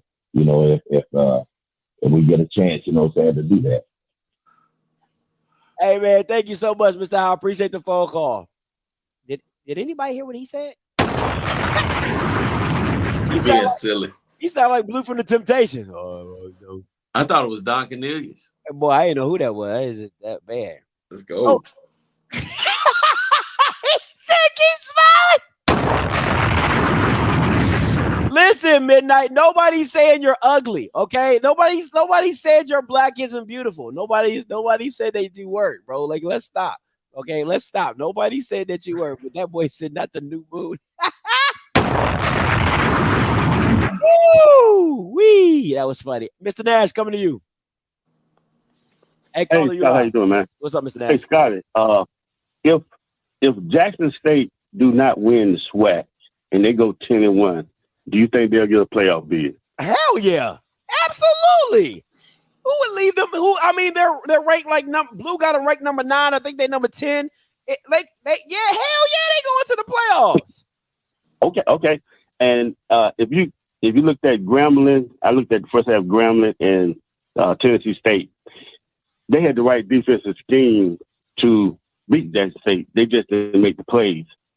And also, when you look at Shador, his passing of 3 yards, 5 yards, and he got receivers that can take you to the house. And for his leadership, for his coaching in the SWAC, you stole my thunder because the coaches do not adjust to their quarterbacks. What do they do best? Yeah. And Mississippi Valley, yeah, they need to go Division 2. They need to go like ASAP. And what is your Blue overall grade for the quarterbacks in the SWAC? Just one grade, for the quarterbacks in the entire SWAC. What grade do you give them? I can't speak on it. Listen, if we're grading on the curve, because Shador is the curve, so he's really holding this all up. You know what I'm saying? If I gave the quarterbacks in the SWAC, I would say grading it on the curve, I give it a B-. I give it a B-. And the reason I'll give it a B- because I like Aaron Allen. I think he's very solid. I think he's a very solid guy. I love Andrew. I love Demetrius Davis. And Shador's an A. Everybody else is like B-, C+. So that's why I gave it a B-. Do you think that's in about Jackson State's schedule that's going to beat Jackson State? Because I think Alcorn will have a good shot if they stick to the running game. Say it again. Does Alcorn, who on the schedule has an opportunity to beat Jackson State? Hey man, Alcorn has a great chance, and the reason is because McNair just be coaching. McNair just be coaching. Like I talked to some guys who are like SWAC aficionados, and I just keep asking them like, yo, how does McNair do this? Explain it to me. And he said, man, the guy I was talking to, he said, man, he loves Alcorn. He goes out and just coaches his butt off, and he just let the chips fall as they may. You know what I'm saying? He just lets the chips fall as they may. But go ahead. And my last one to you and Kofi, and this has been brought up, and I just want to get your opinion because it's not dealing with SWAC football. Can you elaborate on the Brett Favre situation? All right, appreciate the call, Mr. Nash. He needs to go to jail. Simple, right? It's that simple. Simple, right? Yeah. Simple. Hey, look, he stole money. He used it. Go to jail. Don't pass go. Don't collect $200. Go to jail. 9834 coming to you. Hey, caller, you live. 9834, you're live. Talk to me. That'd be one heck of a prison team, though. My bad, Scott. This is Marcus from Richmond, Virginia, bro. What's going on? What's up? Talk to me. All right, I'm over here in CIAA country. Can we get some love for Virginia Union? They undefeated, bro. They got a back that rushed for 319 yards last week. Can we get some love for the CIAA? You just gave them some. Go Panthers. Go VU. All right, there you go. And I feel like they could beat Valley right now if they drop down to D2. That ain't saying much. Continue. That ain't saying much. All right, and my second thing is shout out to HBCU Go. I watched that game, Texas Southern and Southern. They got smacked the first half. To me, Texas Southern went light on them in the second half, but they really could have smacked them the whole game if they wanted to. Absolutely. Listen, I think that was such conservative play calling at the end of the game, bro. Like, the third and fourth quarter, I think they were playing not to lose. I really pretty much in the third quarter. Yeah, he kept running the ball. To me, Body could have had 300, maybe 400 yards passing if he wanted to the whole game. Easy. And shout out to Andrew Body. You already know what it is, but I'll keep a lookout for Virginia Union. I'll check out their scores. You know what I'm saying? I see what they do. Jada Barnes, man, he rushed for 319 yards last week against, I forgot who they played last week, but he rushed for 319 yards last week. And he had a buck 35 or something like that this week against Livingston. And they're undefeated right now. So let me get this straight. So you call in talking about somebody did 300 yards and you don't even know the team, but you want me to know? But you want me? My bad. Hey, look, my bad, Scott. I ain't been to their game in a year though. I'm going to one of their games next week. They play Virginia Lynchburg, I think, next week. So I'm going to one of their games next week. I ain't been in one of their games in almost a year, man. So give me some time, bro. Hey, do your thing. Support, bro. Go ahead, support. Appreciate the call, man. All right, thanks. All right, appreciate it. He sound like, oh man, Bridges, coming to you, Bridges. Hey, what's up, Bridges? Talk to me. Yo, what's up? I got two things to say about the SWAC and the MEAC. The SWAC is looking like the MEAC as in during the summer. So what I'm saying is, like, we was praising the SWAC. And right now the MEAC is SWAC during the summer because they winning their games. They winning all their games. They showing up. They showing out. And they was like, yeah, we here. Even though we talked about them saying, oh, they need to die out and they had all their financial problems. But at the end of the day, they putting their money where their mouth is and they playing football games. Yeah. So like, we need to definitely talk about them more as in a group, as in a whole. And for me as FAMU, Musa, I feel like Musa just gonna throw a pick every game. Just how he played the game. Like, once he gets that one pick off, I think he's a different person after he gets that one pick off, because I can just tell he's gonna throw a pick every game. And after he throws that one pick, he seems like he just turns into somebody else and just start doing what's right. So I don't know what is it, but it's just weird.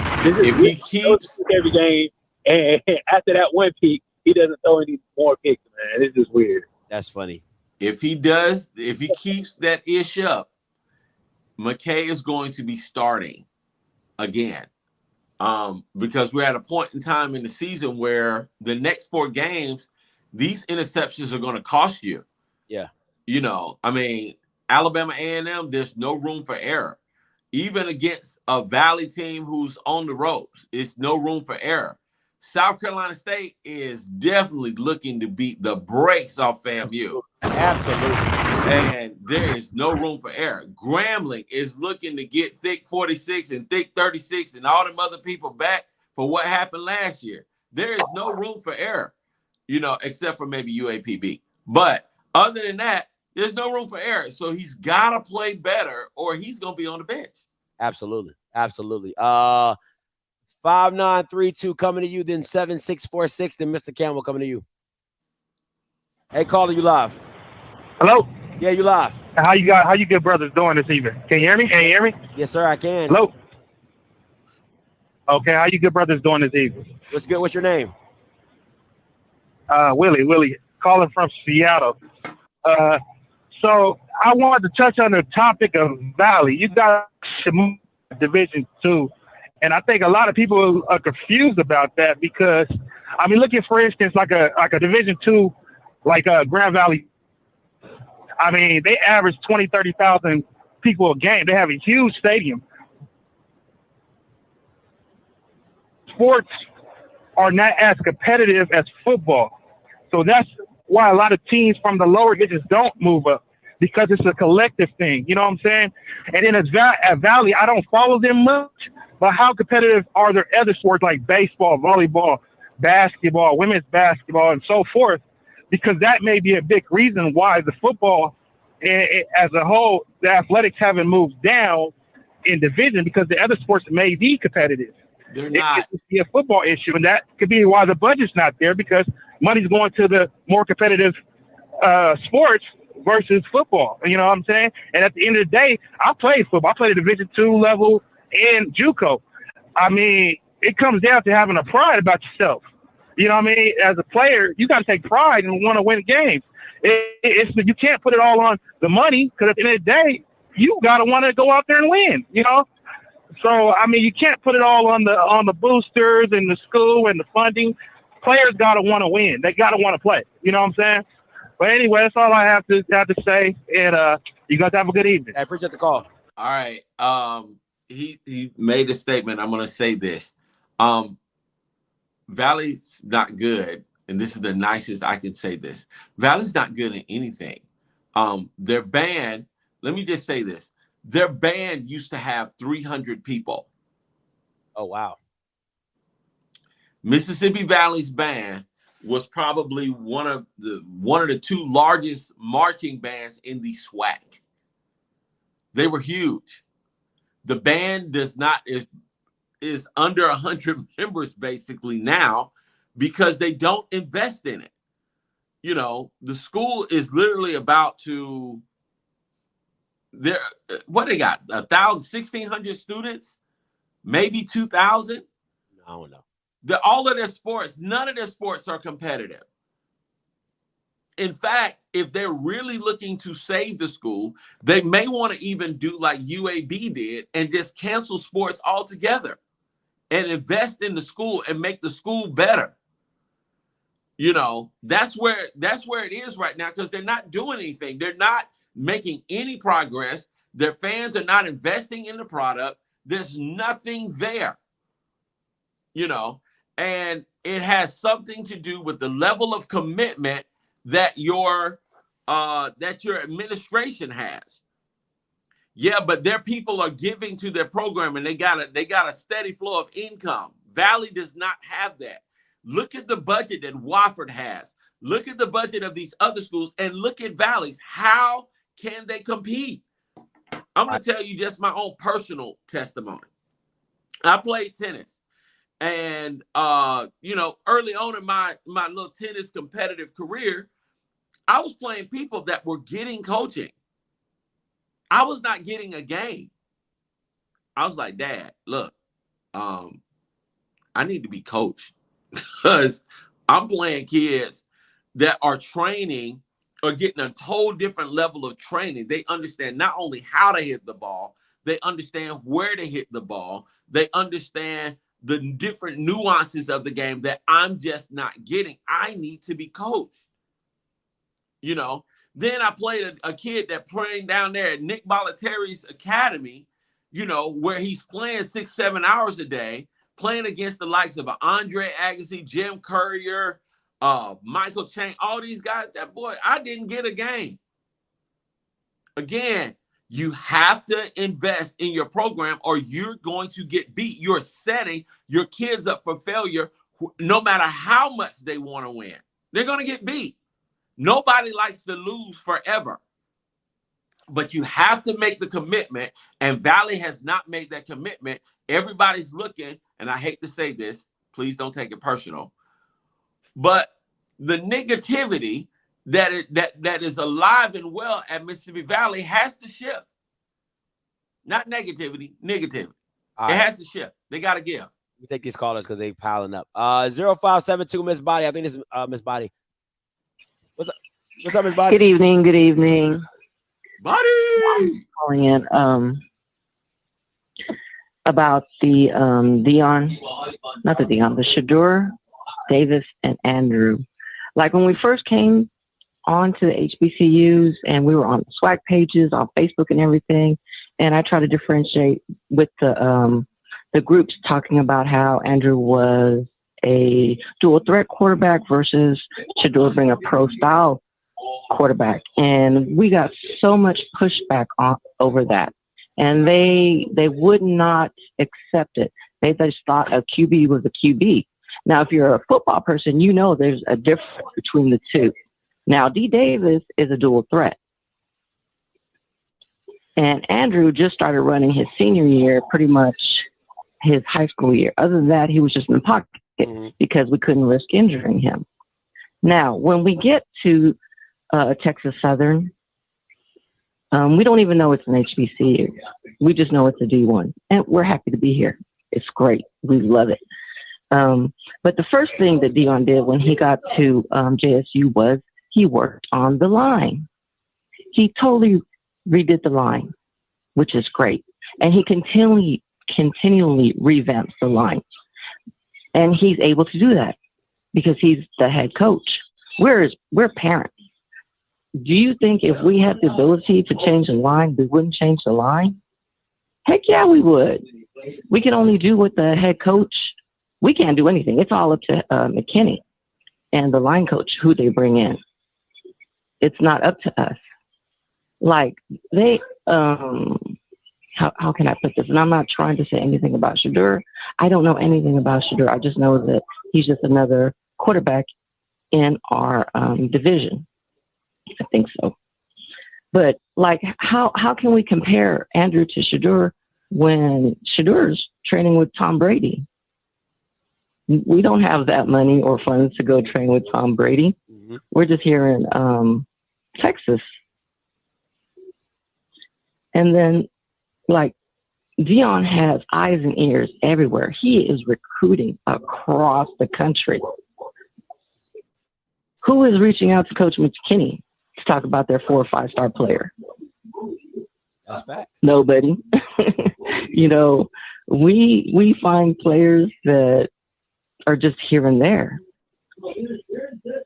It's hard to compare those two players. Your take, guys?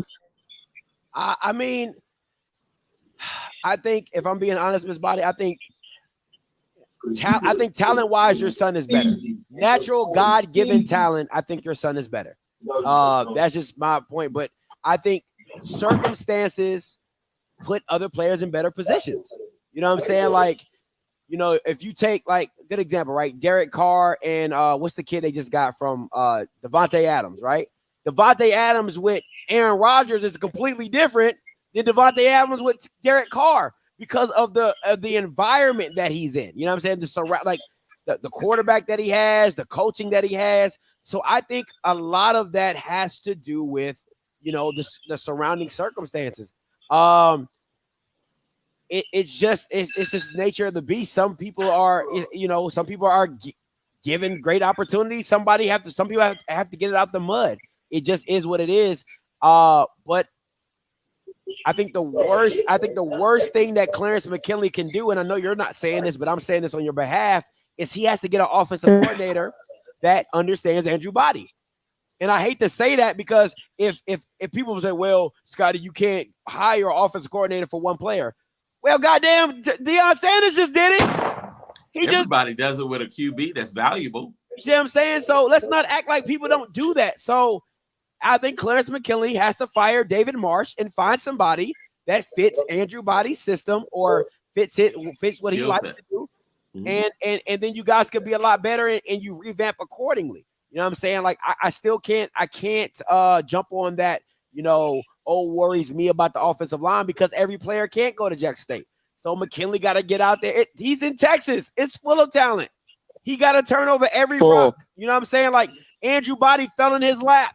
You know what I'm saying? So it is you're in Texas, so you gotta go turn over every rock. You gotta go to Port Arthur. You gotta go to Galveston. You gotta go to San Antonio. You gotta go down there to Permian. You gotta go out to El Paso. You have to Texas is huge. You can literally you can build your whole college team probably in Longview. You could probably build your whole college team in East Texas.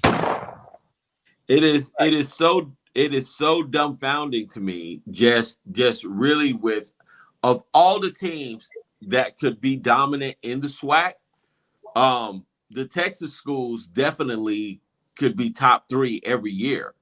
And literally all of the sports just because of the size of the state and the value of athletics there. You can get, and even if you just go to that region just in general, Texas is close enough to Oklahoma. They're close enough to Nebraska. They're close enough to Arkansas, where there are some great linemen in that particular region.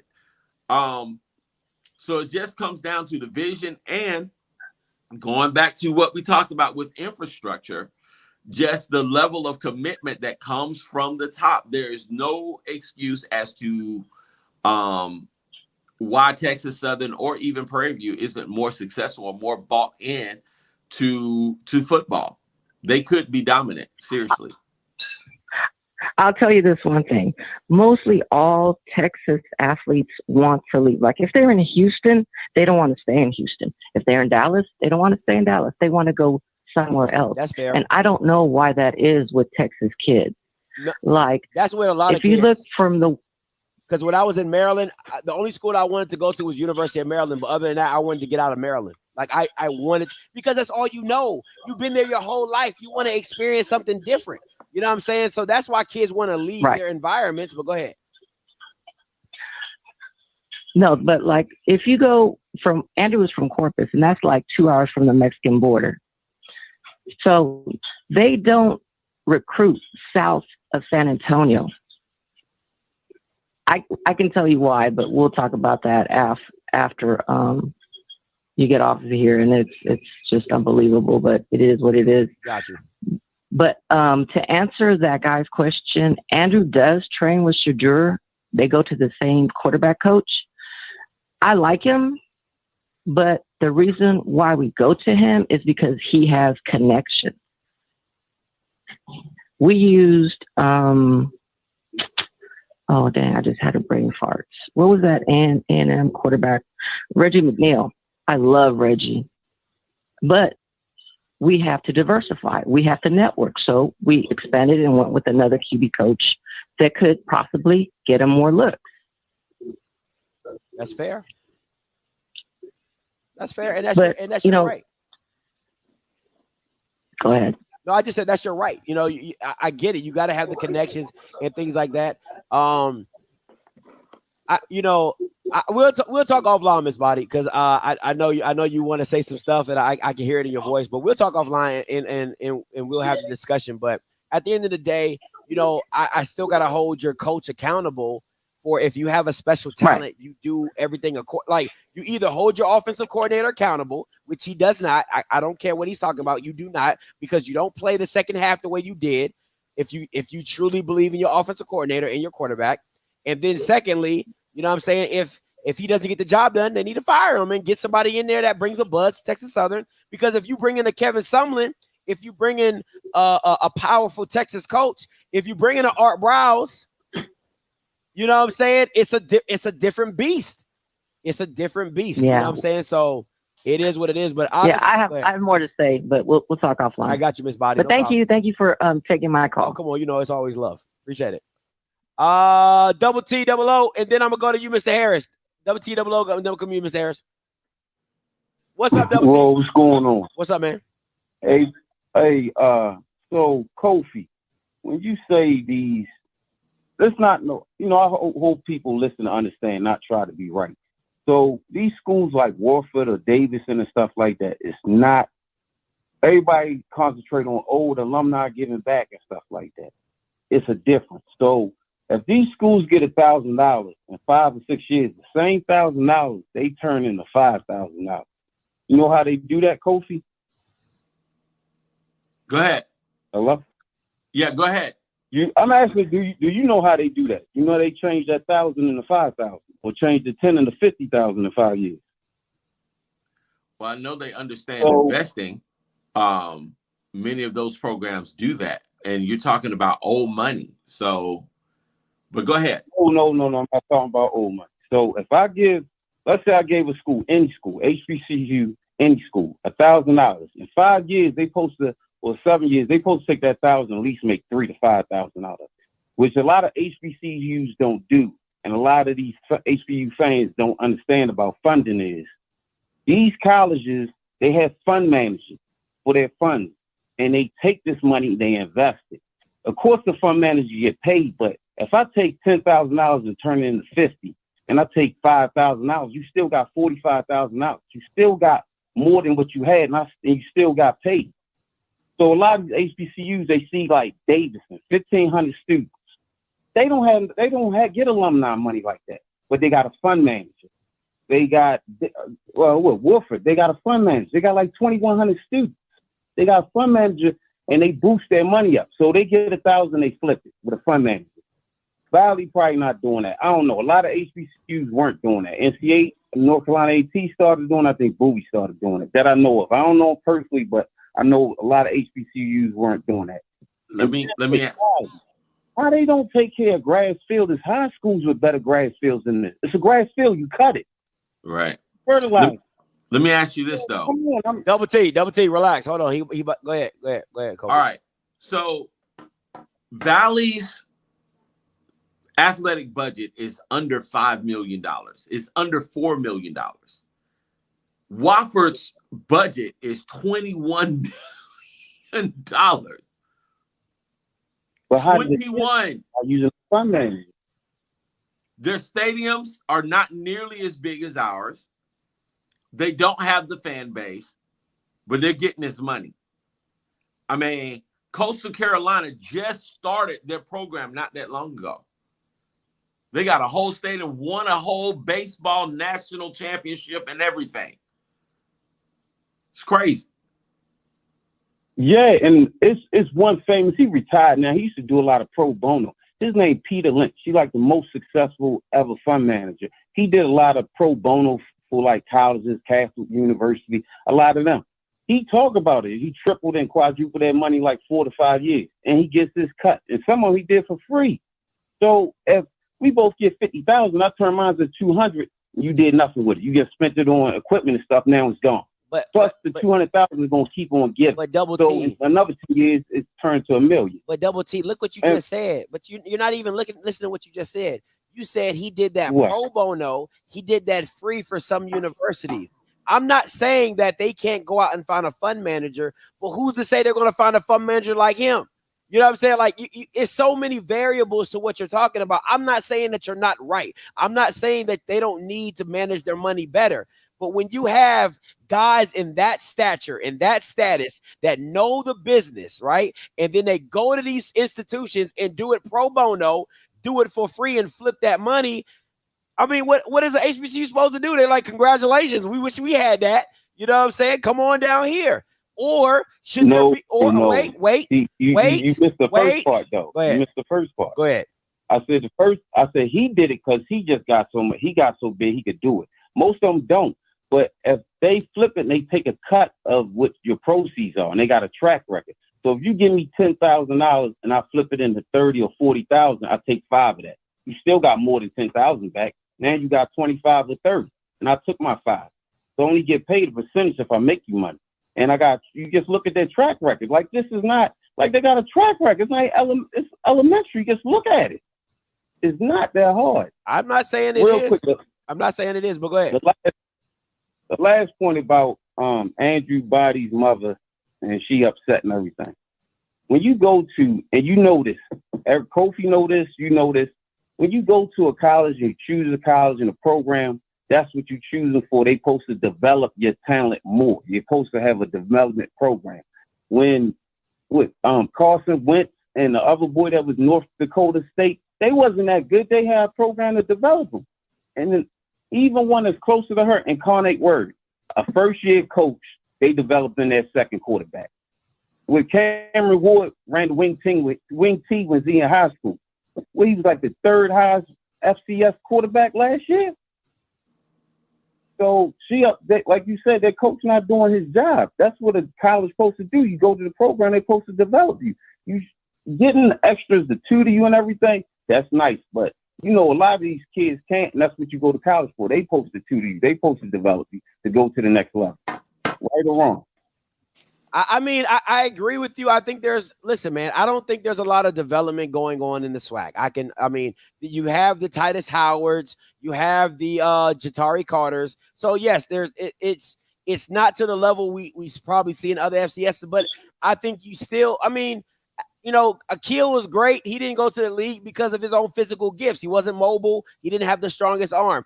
Who knows if Cam Ward is going to go to the league? You know what I'm saying? So there's a lot of variables that come with that. But I do agree there needs to be better development in the SWAC. But at the same time, I would listen, the SWAC needs better coaching. Okay. I mean, at the end of the day, you get talent. If you don't even know what to do with the talent that you have, you need to coach better. But your last point, TT, before I let you go, Double T, before I let you go. All right. Y'all can answer offline, both of y'all. Do y'all think, seriously, do you think, because it's a big separating, JSU and Alcorn, you can see they're separating themselves. The good programs are separating themselves from the bad programs in SWAC. Do you think these coaches are just out of their league? FCS is just too much is over their head for them? I let them go, but Did he say FBS? FCS is FCS over their head. No. Like Jackson State legit could compete for a national title this year. I think that they could compete against a North Dakota State this year. Okay. I'm not even. I don't think they're over their head. I'm not even going down that path because that's. But I mean, we'll never know because they didn't. They don't want to play them. But I think that they could compete. Mr. Harris, coming to you. 7647. You live. Hey, good evening, Scotty and Kofi. What's good? Hey, just to touch on a couple things, the conversations from tonight. I'm from Tuskegee, Alabama, and I grew up in the HBCU world. And the HBCUs are kind of like our Black communities, where I says they don't run their communities like a business. And a lot of times they don't get out of their own way, i.e., tradition, this is how we do things. Most of these schools that you see that started a program, they're very young, and they're running those programs like a business. They're getting sponsorships of people who never went to those schools. They're getting corporate donors. They're getting buy-in from people, and that is helping to bring in funds. You cannot rely on alumni, especially HBCU alumni, because guess what? Most of them just over broke. They got jobs. You got to run this stuff like a business. I'm from a community that's dying. We have got to get out of our own way. Black only is not going to be the way of maintaining. We got to diversify. We got to get people on campus that don't look like us. We have this beautiful culture. People were willing to come to these schools and get that. It has to be a business mindset. HBCU football, all we talking about, I'm telling you, first and foremost, HBCUs do not do a good job of recruiting. My son wasn't recruited by HBCU. We just happened to go to a camp on Texas Southern. My son was recruited by FCS, that all-white FCS schools. I say all this to say that until we get a business mindset in the Black community, HBCU community, we're going to always struggle and get pennies and look for handouts. I agree. I agree with you. I agree. My thing is this, this is what's so difficult. And shout out to Miss Sykes who posted the video on Twitter. She went to the Met Stadium game where Morehouse and Howard played. It was over 35,000 people at the stadium. Like, my thing is this. How can you be broke? How can the system be broke? How can you not be making money where you have a fan base that could put 35 Black people in an NFL stadium? Something is amiss here. How can you tell me there's no value in what you do? Come on now. It's ridiculous. It don't make sense. You got a D2 school playing a D1 school, and they bring 35,000 people to an NFL stadium, and there's no value there. Somebody made money off that game. It's the truth. some white individual in the advertising and television and promotion and concessions, somebody made money, and it wasn't the black people in the stands in their schools. I mean, they got paid, of course, but you know what I'm saying? Not to the extent of what you would want. Right. It's crazy, you know, but this is what happens when you fall asleep at the wheel and you let somebody else drive. This is what HBCUs have been doing forever, ever. You know, just look. Okay, so FAMU's budget, because somebody posted, well, what does FAMU win at? Well, we were lucky to win the darn volleyball, but at least we're somewhat competitive. Valley, obviously, is not competitive now. And they were kind of competitive in football, but that's debatable this year, right? Our budget is under $10 million in football. Oregon's budget, its athletic budget, is $120 million. Ohio State's budget is $215 million. You know, but we're talking about we want to win championships. There's an understanding that has to manifest, and you got to put competent people in position so that we can maximize what we've been called to do, which is be successful. It's not going to work if we continue doing the same thing. Anything else with theirs? Hey, I mean, everybody. I love it. Everybody, let's go. All right, Mr. Campbell, coming to you. Hey, what's up, Mr. Campbell? Man, this whole conversation has changed my spirit, but I'm sorry, I gotta make this point, and then I'll get on to my other point. Stop comparing Mississippi Valley, whose whole mission was to educate poor, uneducated people in the Delta. That is a school for teachers. That's what it was created for, to create teachers, not engineers, not space shuttle astronauts, teachers. That's what the school was for, to educate poor people, black people in the Delta. That school tries. And do not compare Mississippi Valley to Davidson, that was fucking founded by a general from the Revolutionary War. This white man had money when before the money was printed. Do not compare the two. Right. It is not the same. Stop it. Y'all kill me. And this is why I check certain people in this chat, because we're not stupid.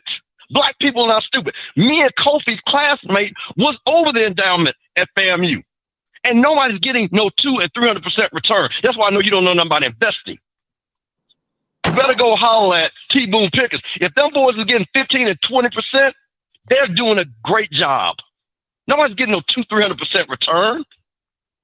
I'm a business major. I'm telling you that doesn't happen. That's dope money. So stop it with this foolishness. I mean, it kills me when you guys try to pick and choose these silly ass arguments. See, that's why I know none of you all know the history of these schools and what the purpose of these schools. Most of these schools say teacher college for colored people. Dan Gilbert up there, the Cavaliers, went to Michigan. He gives millions of dollars to Michigan because you know who he owns? Rocket Mortgage. We don't have that guy. Tim Cook went to Auburn. So yeah, it is easy for Auburn to go ask the white man Tim Cook because he's asking another white man. I wish y'all stop this.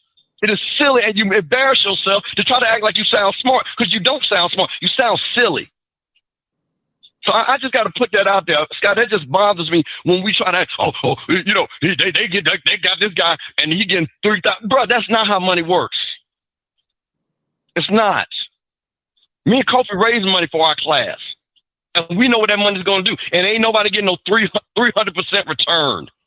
Me and Kofi raising $100,000 right now for our class. Yeah. So stop it. So I just want to put that out there, man. So that just bothers me, Scotty, with that. Now, let me move real quick to the Grambling thing. Deion, this is what bothers me about Deion, his gift and his curse. He is able to say things because he's free. But just because you're free don't mean you have to say every damn thing. What Deion should have said at halftime, stop making a negative about somebody else and say, you know what? Jackson State is not playing up to Jackson State's standard of building tradition and blazing new trails. Because Jackson State standard, who Deion still has not yet met, of 16 NFL picks in 5 years and undefeated seasons year in year. He has a standard right there in Jackson. Just talk about Jackson State. That's real. Don't down Grambling. Them people at Grambling are hard-working folks. And I'm going to speak on this because this is personal. Grambling was the first school that gave my business a shot. And I went down there with no money, with nothing. And they said, you went to an HBCU, young brother, we're going to help you. Them people have a lot of pride. Grambling is not some big major school, but they got a big major name. So they're never going to bring 20, 30,000 people. And hell, Deion knows this because we were in Tallahassee. When Miami and Florida State played, Miami wasn't bringing no 20,000 people. That's not even how it works. They never do. The whole team is the one sell out. You had 44,000 people in there, bro. Be happy with that. That is a hell of a crowd. Nobody gets that. Most people, when you're playing these games, you get 10% of those crowds because you go to any SEC school. Ain't no half the stadium is Auburn when they're playing down at Alabama. That whole stadium is 90% Alabama, and them people barely can get tickets. So all of this is just silliness. So stop dissing everybody and have pride in what you're building. Deion is building something great at Jackson State. I love what he's building, but you ain't got to shit on everybody else to make a pile to stand on. Grambling is trying, and you better watch Grambling because just like the same thing, Grambling in 2 years from now be whooping everybody's ass like they did years before.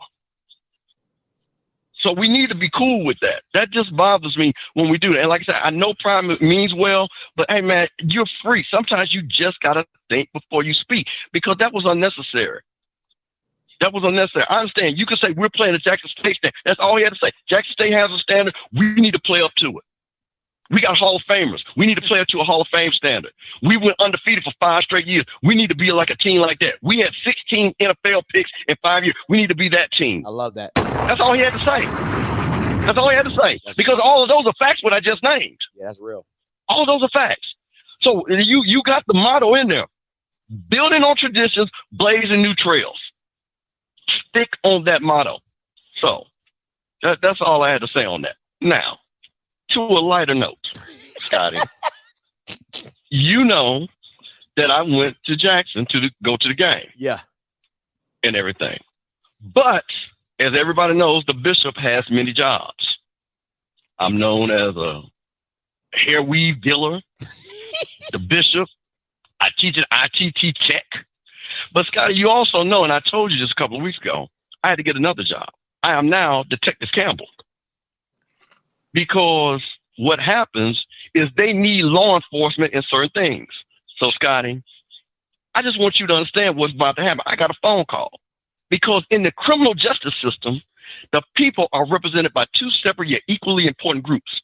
The police, who investigate the crime, and the district attorneys who prosecute the offenders. Scotty, this is their story. I am part of the Offscript sports crime unit, and there was a crime that was committed in Arlington, Texas. A Globe Life Field, 734 Stadium Drive, Arlington, Texas.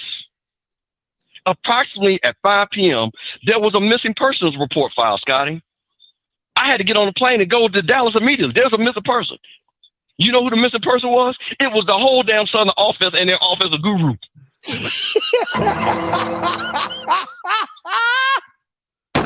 Scotty, the police report that I have filed goes as following. My God. We are looking for 11 African-American males between the ages of 18 to 22 years old wearing ugly mustard uniforms with Columbia blue and a coach that is Gucci down to the socks. They were seen entering the stadium, and shortly afterwards, they were nowhere to be seen. We do have a person of interest who did perpetrate the crime, though. His name goes by Andrew Buddy, who was seen slicing and dicing said SU Jags.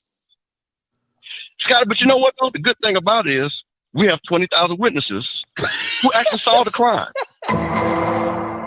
So if any one of you can call 1-800-Offscript and give us a report of said perpetrator, we want to bring these young men home back to Baton Rouge. Because they have yet to be seen since they walked out on that field. So, Scott, that is our police report. You know, we are here. It's the Offscript Sports Crime Unit to make sure we saw every case. Bruh. Because we need justice. SU needs justice, and we're here to give them justice. So if you've seen the SU offensive team and their offensive guru, please call us now. Please call us now.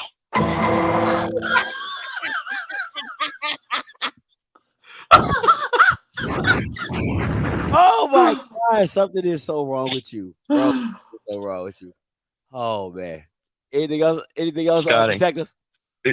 That's all I got. So, you know, Scott, you know what's so great about your show? We are getting phone calls as we speak right now of sightings.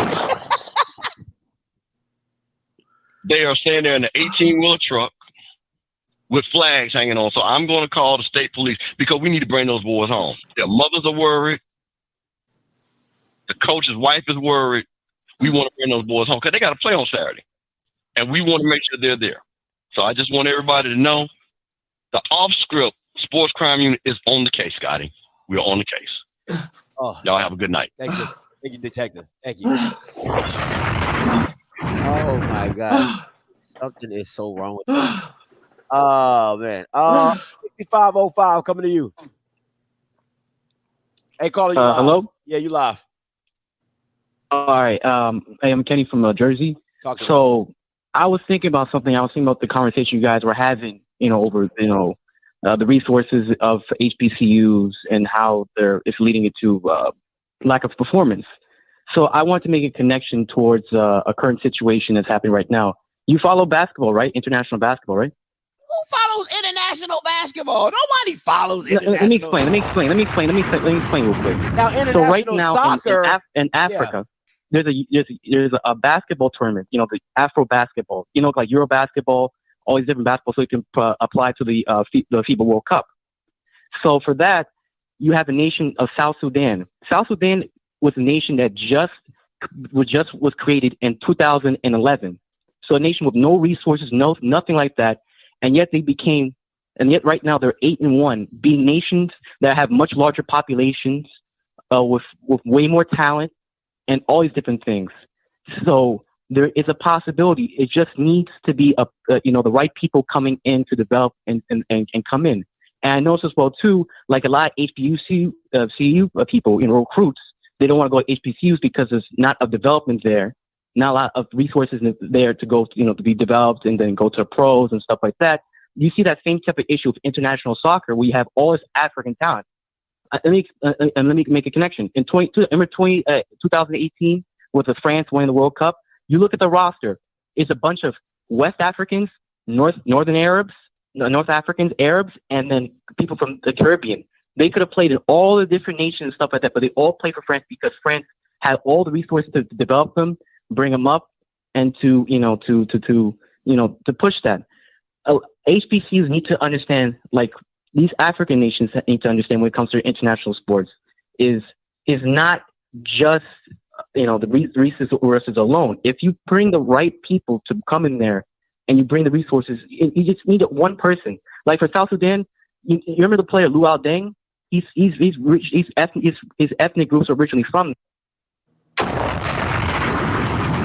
I don't like hanging up on people. I really don't. But did this man just bring up international basketball, international soccer? What are we talking about right now? I think what he just should have done is just basically say, if you bring the right people in, you can help. But here's the thing: you're in America, Jack. So people not going to do that for free.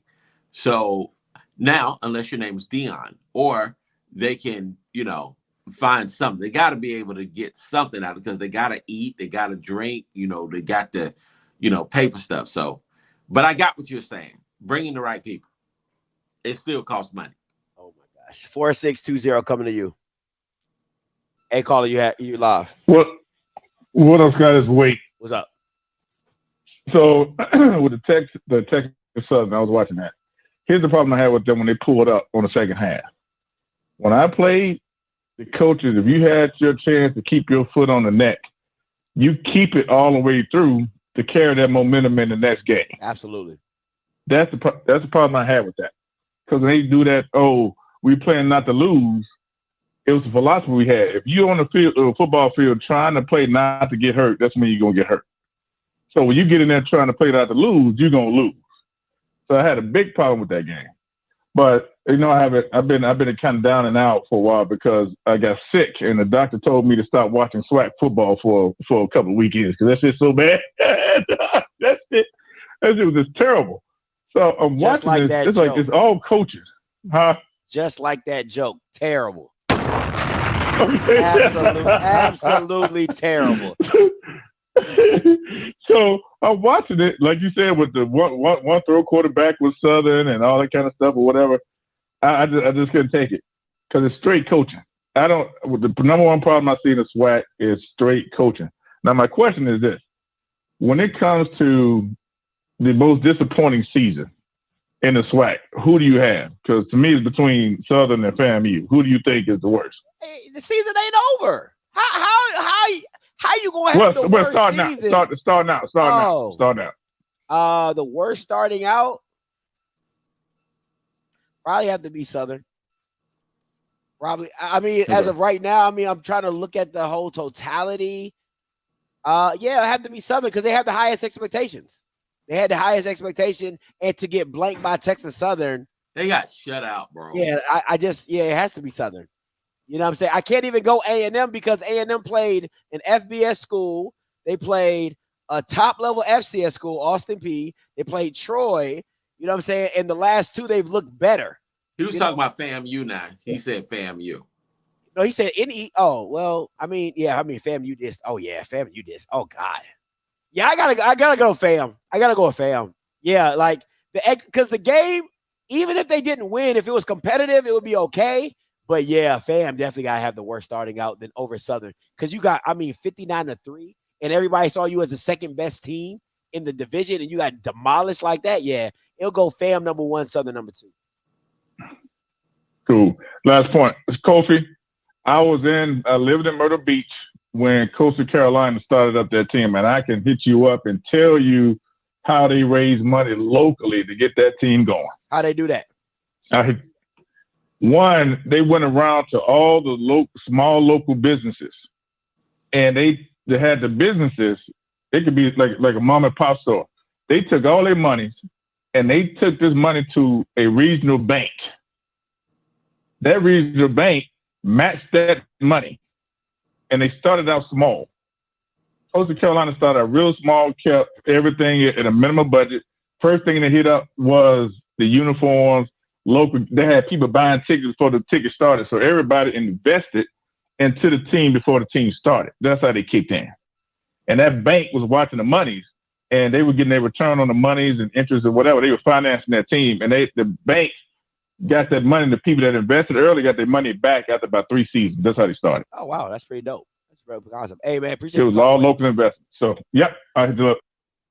Gotta work on them jokes, though, bro. Gotta work on them jokes. Listen, let me help you out, KP. This is so funny to me. Listen, I'm gonna read this, and I want you guys to make this make sense. One touchdown was called back. Another one was stupid play calling. Another one was the NIT. Y'all acting like SU wasn't in the end zone. They weren't. Next. Come on. Next. You had 0. You weren't in the end zone. Next. Stop playing with me. Hey, caller, you live.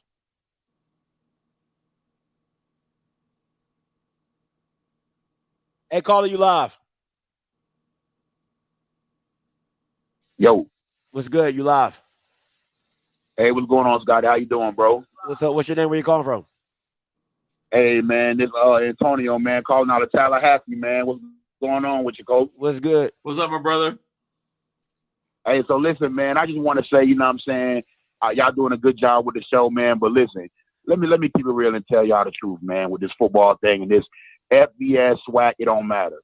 Coach is going to recruit and bring in the guy and play the guy that they like, not the right guy. That happens a lot of times at a lot of places, you know, and Andrew Body. There you go. He he doing his thing, man, and shout out to him. You know, he need better coaching, man. But you know, you got to think about it like this: if they don't want to build a locker room for a guy, you really think they're gonna get an offensive coordinator for a guy? You know, so I think, you know, I think he need to transfer and go somewhere better, man. I think that guy got the talent to play anywhere in the country. No disrespect to, you know, the Texas Southern fans and Shador doing his thing as well, man. But I've been talking to some guys, man. I'm along FAMU family. My aunt and my mom with the FAMU, Florida State fan. But I've been hearing a lot of word that Alabama A&M getting a new quarterback, man. You know what I'm saying? His name Justin Nunn, man. 6'4", 250, man. He was went to junior college, won 2 championships, and committed to Florida State out of high school. So, I mean, you know, the SWAC is really about to shake up, man, because we were supposed to get that guy. I've been following him, and I was a big fan of his cousin, E.J. Manuel. So it's about to get crazy, man. Okay. I want to hold you on because he hit me up on Instagram, and I didn't know anything about him. He was like, "Yo, Scotty, like, you know, I'm the new thing in the SWAC, you know, da-da-da."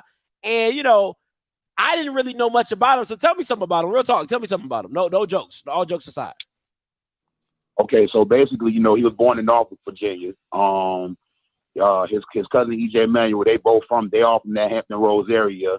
Basically, you know, he was recruited by Florida State, but you know, when Coach Fisher started checking his transcripts and stuff, from what I heard, he was like, "You're not gonna qualify.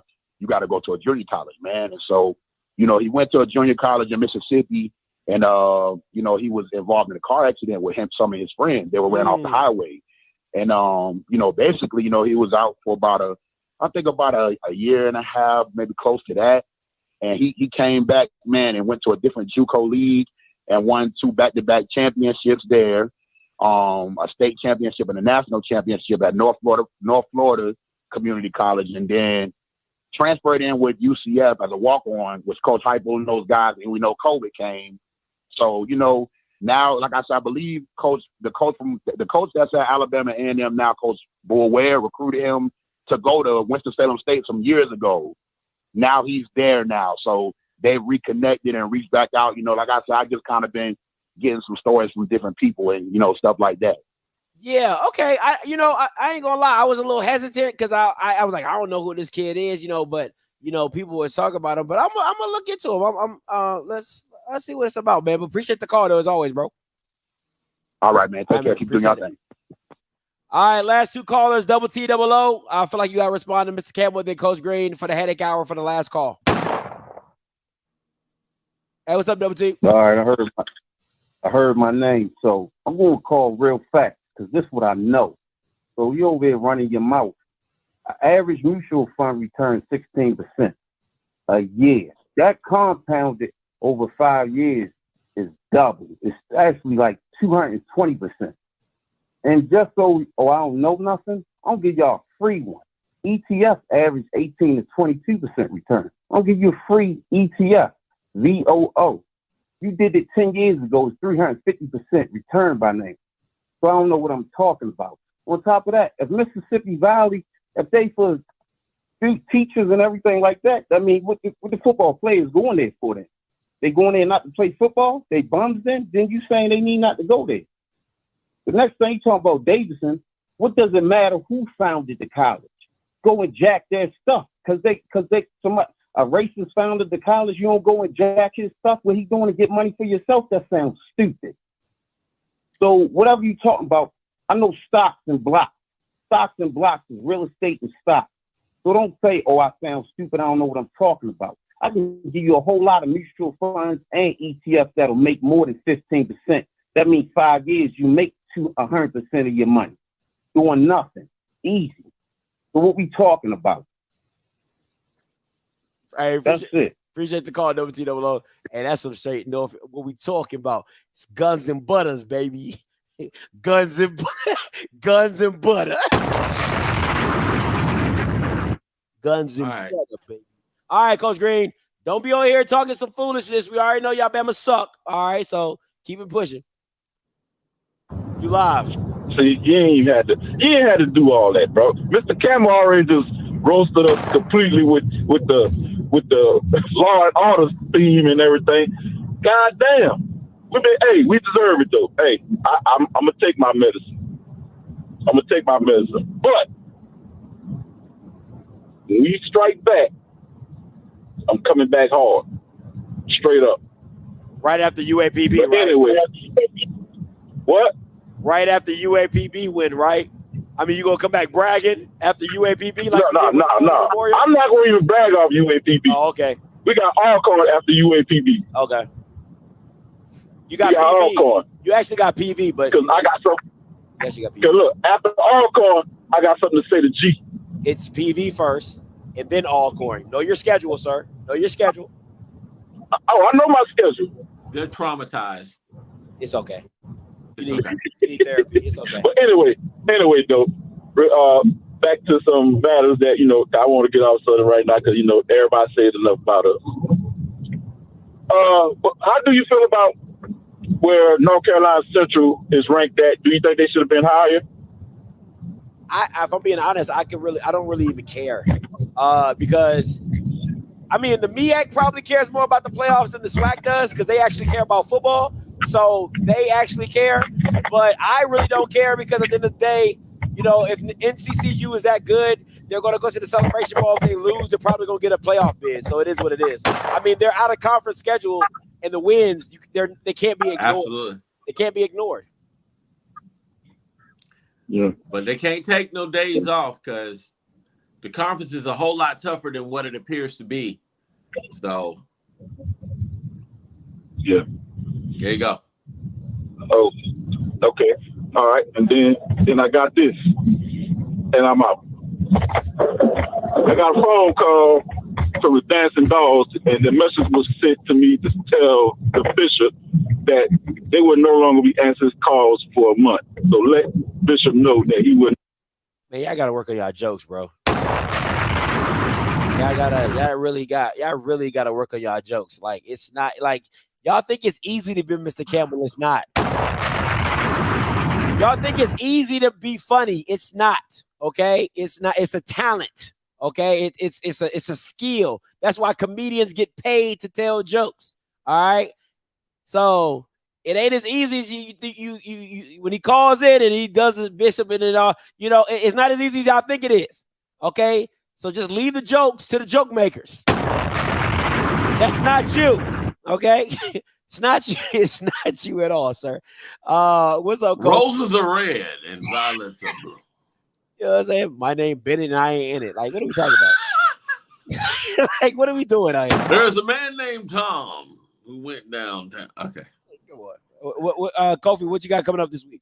Man, we got we got the strike zone coming up. ONG strike zone coming up on Wednesday and 8:00 p.m. Got a couple of coaches coming on talking about Alabama, A&M, and FAMU. It's going to be good. We got AD search coming down the stretch. So that's what we're looking at. Hey, I heard your golf coach came back. He came back. We trying to get the T on that one right there, but we gonna find out and we may announce it. But he's supposed to come on the show next week. So that'll be good. All right. I was like, that's pretty cool. You know what I'm saying? So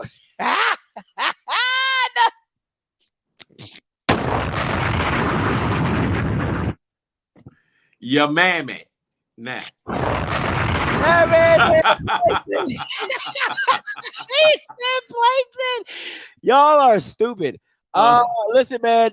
What's tomorrow? Tuesday. I don't think I really have anything going. I might do some stuff. I might do some rumor mill stuff that I've been hearing through the grapevine. You know what I'm saying? So when I drop it, please don't come at me too hard. All right. Wednesday, it's you already know who Wednesday is. Wednesday's Mike Reed, Mr. 60,000 in unison. All right. I thought I had the button. I didn't. All right. So he's gonna be here on Wednesday. Thursday, round table with my boy Blue. Okay. You already know what it is. But as always, man, until next time, remember, before I get up out of here. If you want the shirt, okay? If you want this shirt, it drops tonight.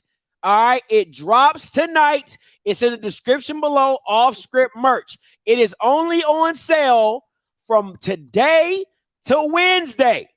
If you do not get the shirt by Wednesday, I'm taking it off the site. Do you hear me? All right, I don't want to hear nobody. Scotty, I didn't get a chance. Not my problem. If it ain't payday for you, it's not my problem. right.